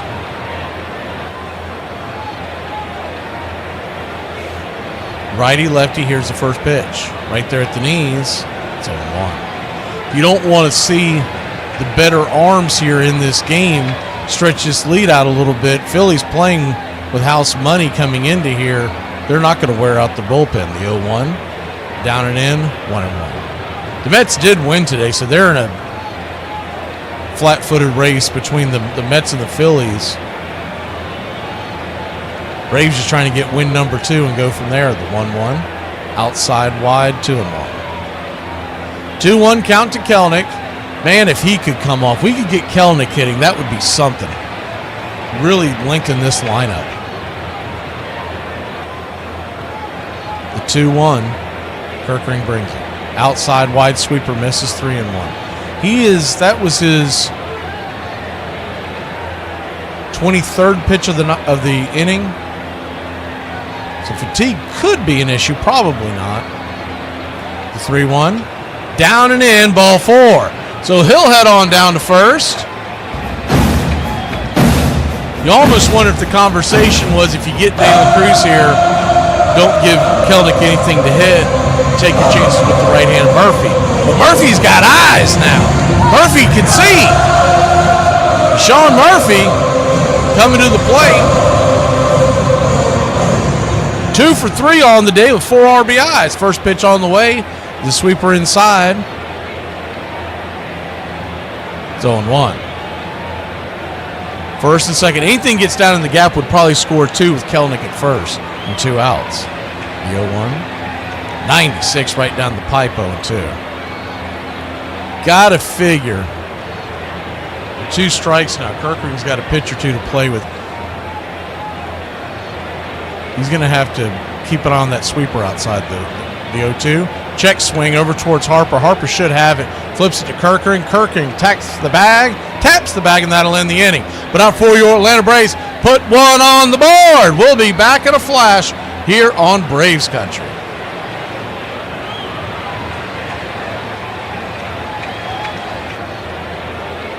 Well, I have a degree, so, I don't give a okay? You can have a degree and still be a dumb. I stand by that. Thank you.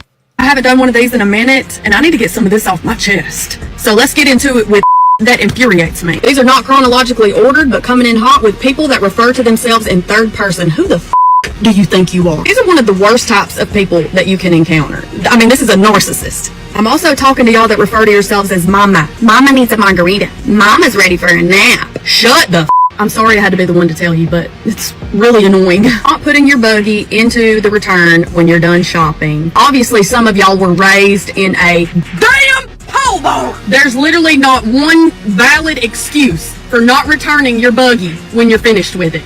This right here, folks, this is my number one. Grown adults having zero grammar knowledge. Come on, you're 37 years old, and you don't know the difference between there, and there. And you want to bring children into this world. Let's hit the books.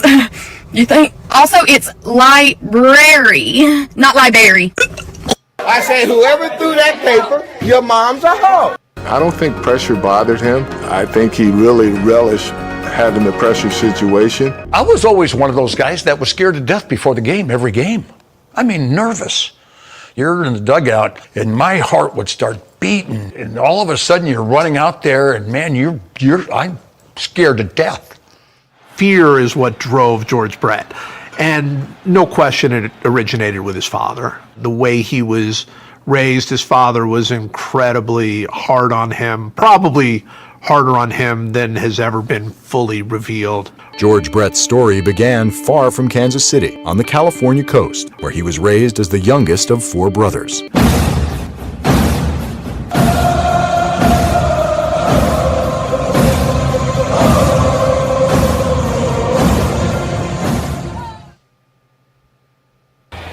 Welcome back.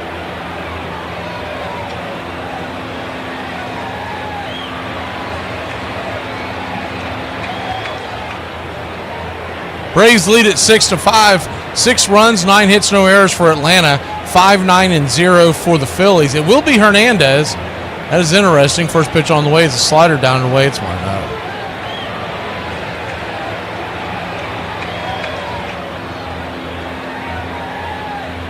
Seesaw affair. We've seen a handful of lead changes. The 1-0 right there. 1-1. 1-1 count will be a real Muto. Sosa and Stott, unless they pinch hit. The 1-1 down and away 2-1.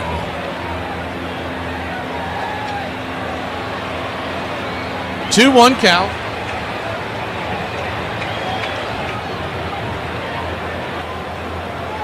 Here's the pitch. Swing, rips it over to short. Good play by Arcia. He'll flip it over to first. 6-3 put out. Hard hit ball. Thankfully, right in the teeth of the defense, 1 down.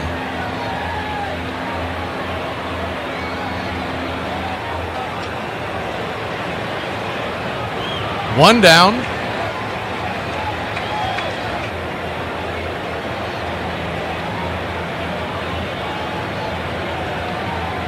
And it will be Captain Caveman, Brandon Marsh. I thought that's who they would probably go to. Left-handed bat. First pitch on the way is a slider right there for a strike. It's 0-1.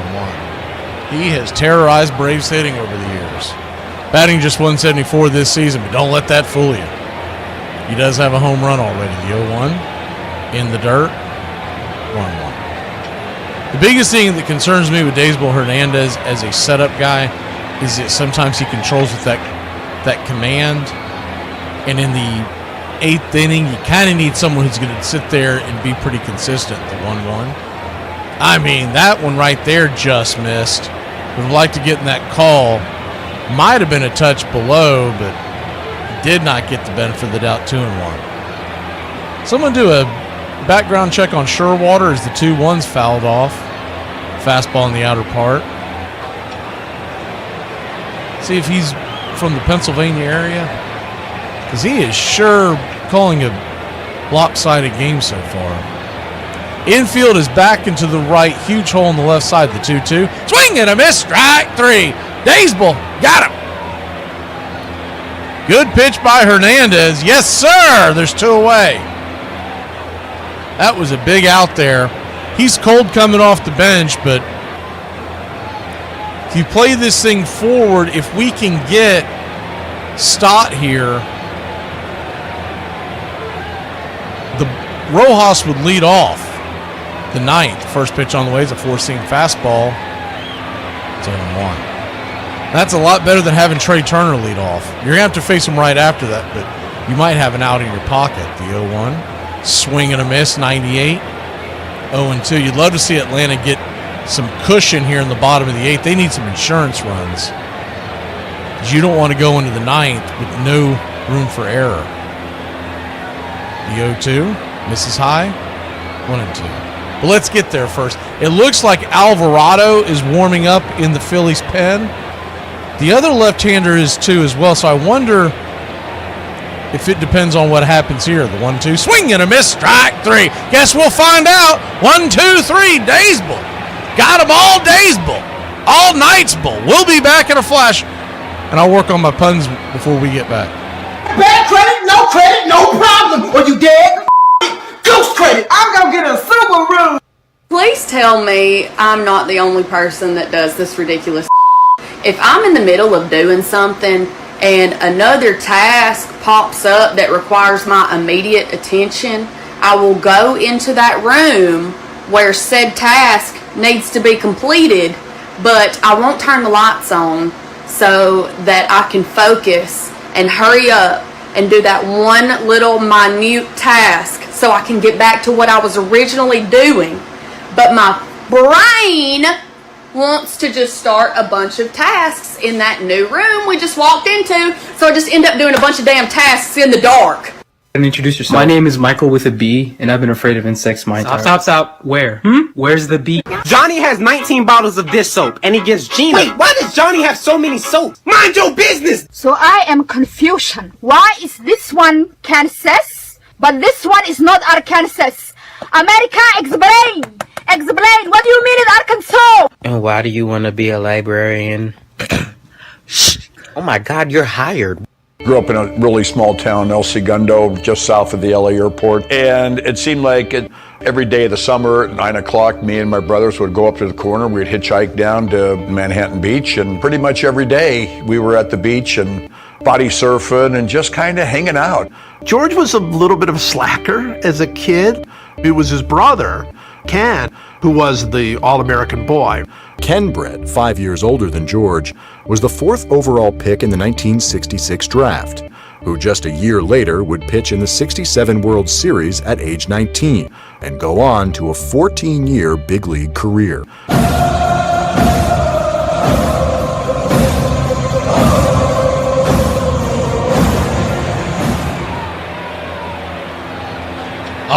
All right, Braves country. 6-5 your score. Atlanta leads. This barn burner that was supposed to be a pitcher's duel, it is going to be, so I guessed right on this. It's going to end up being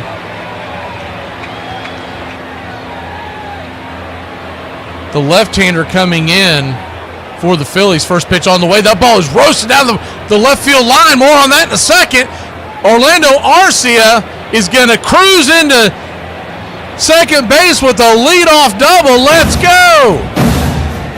Banks, the left-hander, comes in. Had the Phillies tied the game or gotten the lead, I think you would have seen Alvarado. Possibly.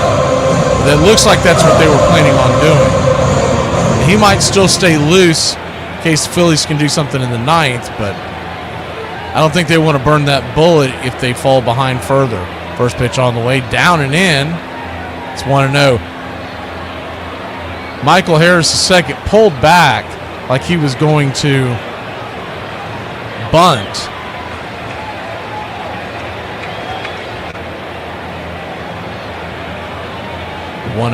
He's going to bunt. That is going to be a pretty good bunt, but it rolls just foul. And I mean just foul. That was a good soft bunt. That's what you're looking for.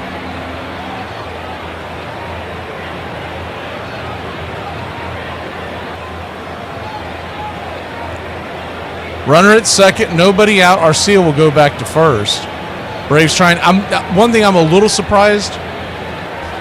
Maybe they just want to keep that glove in there of Arcia.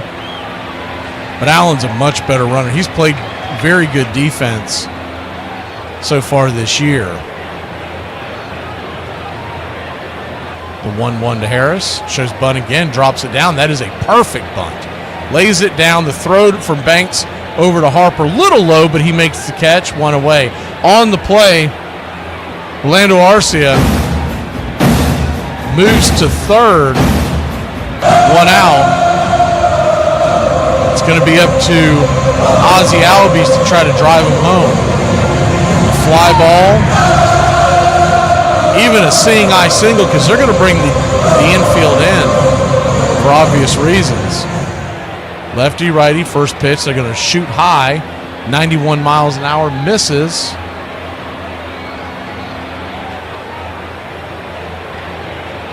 It's 1-0.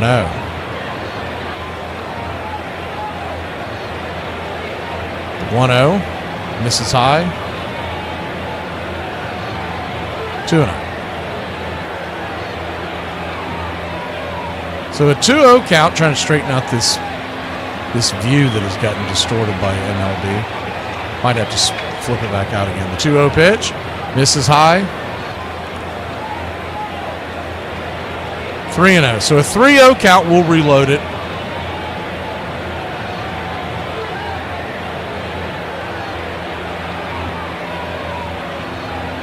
.30 pitch, misses high, ball 4. So Ozzie will head on down to first.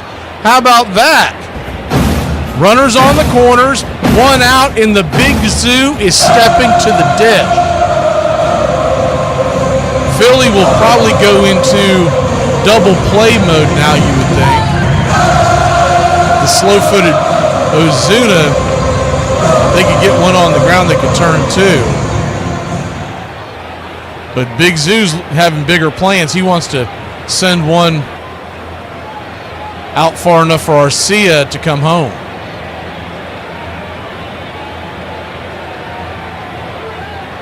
Lefty-righty matchup. First pitch on the way in the dirt. That ball gets away, and Arcia's coming home, and he is safe! He is safe! He is safe! How about that? Wild pitch. JT Realmuto thought he was going to be able to get the ball and tag Arcia. Thought it was his only shot, and he ended up fumbling it in that catcher's mitt. And Orlando, the Magic Kingdom, comes home to make it a 2-run lead. Big second run, and on the play, Michael Harris' second trots down. I'm sorry, Ozzie trots down to first. So from first to second. Sorry, getting a little tongue-tied here. Pitch right there. First strike, it's 1-1. So a 1-1 count to Ozuna. Runner at second. Here's the pitch. 82 miles an hour, down and away, 2-1.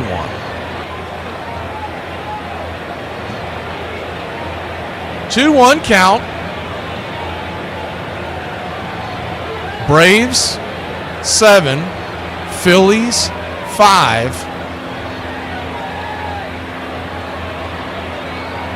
Banks steps off the mound for a second. Eyeglasses is warming up in the bullpen, Raziel Iglesias. The 2-1. Swing, rips it over to third. It's going to go off the glove of Bone. They're going to try to throw at Ozzie, and he's going to get caught with his hand in the cookie jar. Bad base running by Ozzie Albies. You could probably put that on Tuiasa Sopa. Have to see if he actually sent him.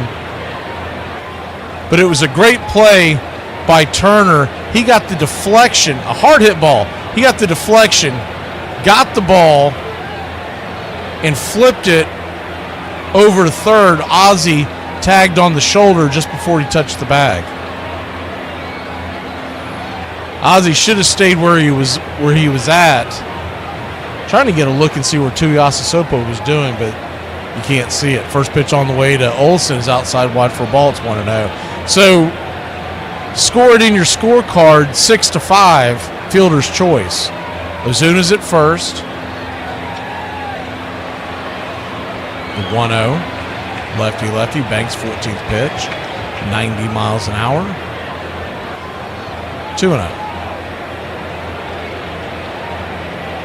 Same two teams back at it tomorrow night. Same bat time, same bat channel. We'll be here. 7:15 play-by-play. The 2-0. Brings it. Swing! Ripped it up the middle, and that's going to get down for a base hit.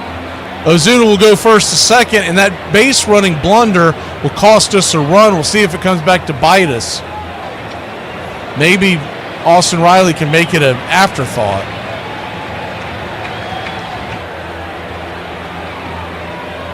I can kind of see the argument why Tuiasosopo may have told him to come, because he probably figured he was going to try to throw to first, and also he probably figured it was going to take a perfect play, and that's exactly what he got, was a perfect play from Turner. But it really was a greedy attempt to try to steal a bag. First pitch on the way, misses up top, gets the call for a strike, it's 0-1. First and second, 2 outs. But if he's going to be more aggressive, I can live with things like that. It's the constant last year we were getting, as the 0-1 is rifled back foul 0-2. We were getting innings where we weren't getting honest tries to score because we were essentially going station to station. So I can live with getting greedy. If you're going to get greedy and get thrown out, I'd rather live that way. The 0-2, outside wide 1-2. But we're always going to second guess because that's what we do, right?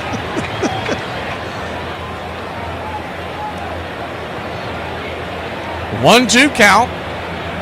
2-run lead. Here's the pitch. In the dirt, 2-2. If Riley can continue this inning, it's De La Cruz. And then Kelnick.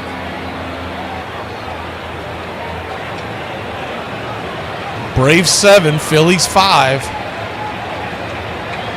And a knockdown, drag-out affair between these two NL East rivals. The 2-2 swing, chops it foul. Right off his instep. That's one of those times where he's got the shin guard put in the exact right place. 2-2 count.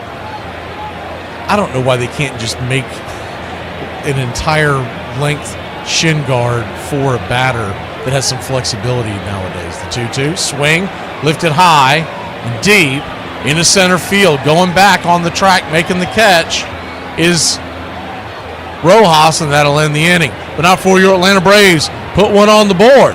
We're going to head to the 9th. It's eyeglasses time. Get your eyeglasses out, Braves country. And y'all be talking about why they won't give Americans free health care. Why they won't give us free health care. Why is there a Cinnamon Toast Crunch bacon? Bro, y'all want to die so bad. So I have to wait for you to finish a TV show? Stop watching shows. No, is it my fault that you fall asleep within 16 seconds of laying down? I'm tired. Or you just become narcoleptic and I have to pause it for you? The key to any successful relationship is clear communication. All right, if your partner asks you a question, always tell the truth, unless the truth might hurt their feelings. Like if they're like, what do you think of my new haircut? In this case, it's okay to tell a white lie. Forget about the truth. Unless she's like, you know what, just be honest with me. I want your real answer. In which case, it's okay to go back, reinstate the truth. Unless this was trap. In which case, abort. All right, get the heck out of there. Telling the truth. What are you, nuts? Go into what I like to call the neutral zone. Disengage from all communication. Do not make eye contact. You are now Switzerland.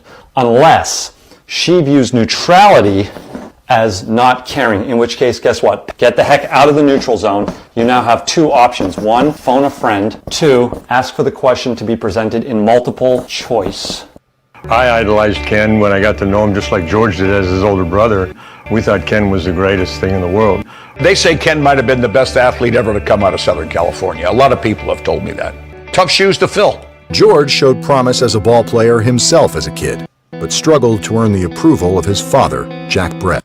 A military guy, got wounded over in France in 1944, and he raised us kind of like a military dad would.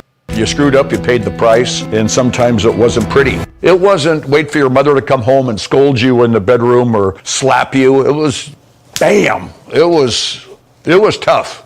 It was tough.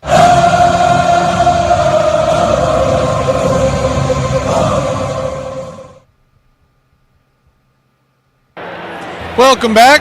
Eyeglasses will come on. Raziel Iglesias.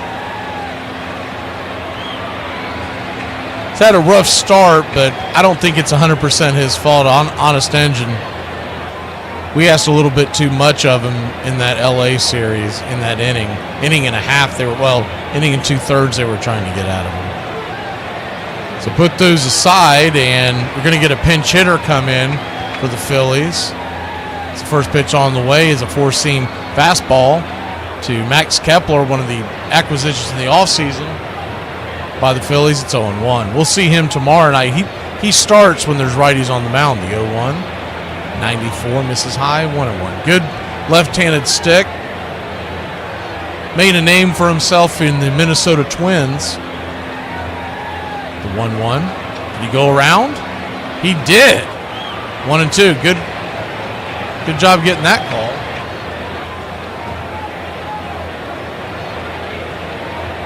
A 1-2 count.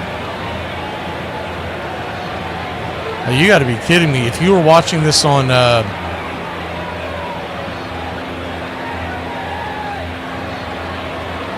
me double check this. The 1-2 swung on, lifted into right field, coming in, making the sliding diving catch is Kid Kelnick. Wow. One away. I didn't realize we had it on True TV, on True, as a third option just to catch replays. So they were doing a simulcast, and as you head to the ninth inning, I don't know, there's some soccer event going on True TV or whatever. I look over and go, man, if you're watching this game, if you're a Philly or Braves fan, you are irate right now. First pitch on the way is a sinker at the knees. It's 0-1, but they could still catch it on, I don't know if that's, it says TNT Sports, but I don't know if that means TBS or what that means. The 0-1, swing and a miss, 0-2.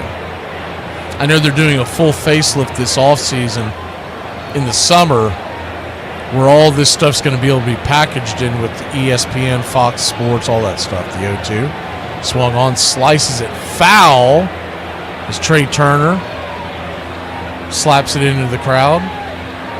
Braves 7, Phillies 5.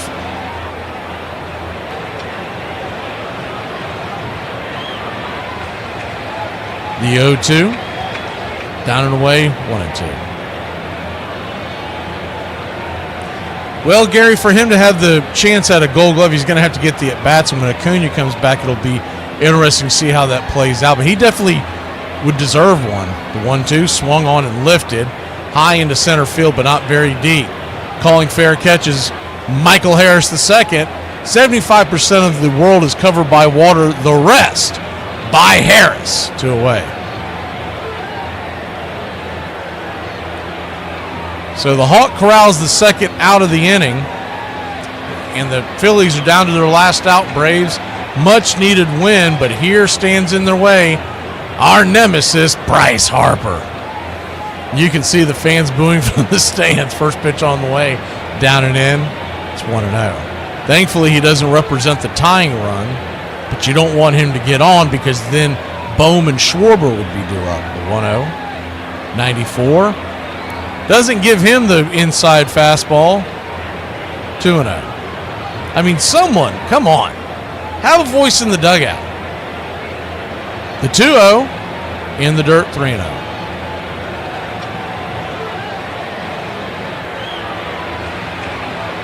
Iglesias in danger of walking the tying run to the plate. The 3-0 to Harper. Nowhere near the zone, ball 4. So he'll head down to first, and here we go. Runner on first, 2 outs. Harper may take off to keep the double play out of order, though he doesn't want to get called out for the final out of the game. We'll keep an eye on that. We'll switch the view so you can see the actual action.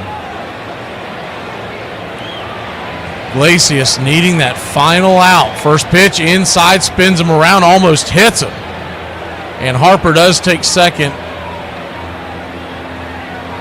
1-0. No effort at all by the Braves defense, so it'll probably be defensive indifference and not a stolen base for Harper. The 1-0. Swung on, pops it up. High in the sky. Who wants it? Riley. If he's got him, he's got him. Smoke him if you got him. Braves win. Braves win. Your Atlanta Braves win. Whiskey for my men. Beer for my horses. Your Atlanta Braves. Come off the mat, trailing 3-1, trailing 5-3, and get themselves back into it. All right, time to give out the game ball. As we look at the final numbers here. Atlanta Braves.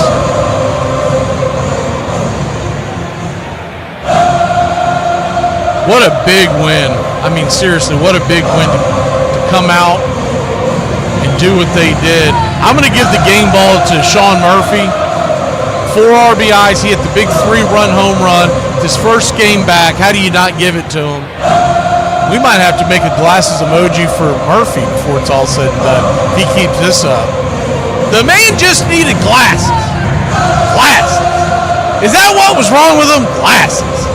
Good night, Irene. Y'all have a great night, Braves country. Braves win a big one. We try to win the series tomorrow on the heels of Grant Holmes. We've got Schwellenbach for game 3. We're going to face Taijuan Walker, who's pitched pretty well so far, and then Luzardo. We'll come on the air tomorrow around 6:40 for the pregame show. Y'all have a great one, Braves country. We'll go live at 6:30. It's a home game. Y'all haven't figured out our method to our madness. The home games now get lined up for Braves country. The road games don't. There's no rhyme or reason to it. We're just doing it for trying to switch up the work. Y'all have a great one, Braves country. Mr. Keith, you're a great one, bud. We missed you every step of the way, but we'll keep you in our hearts and our minds. Come on, Braves, turn this around. Let's do it for Keith this year.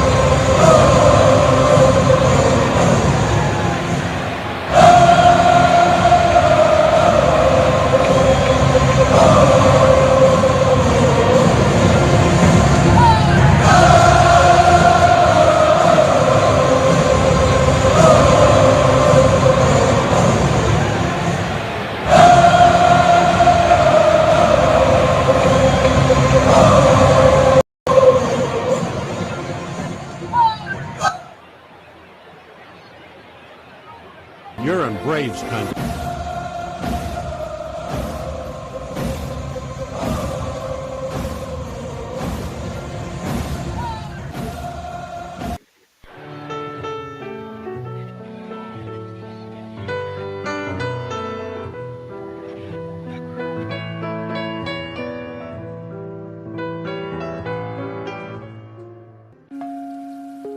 Lineup for yesterday by Ogden Ash.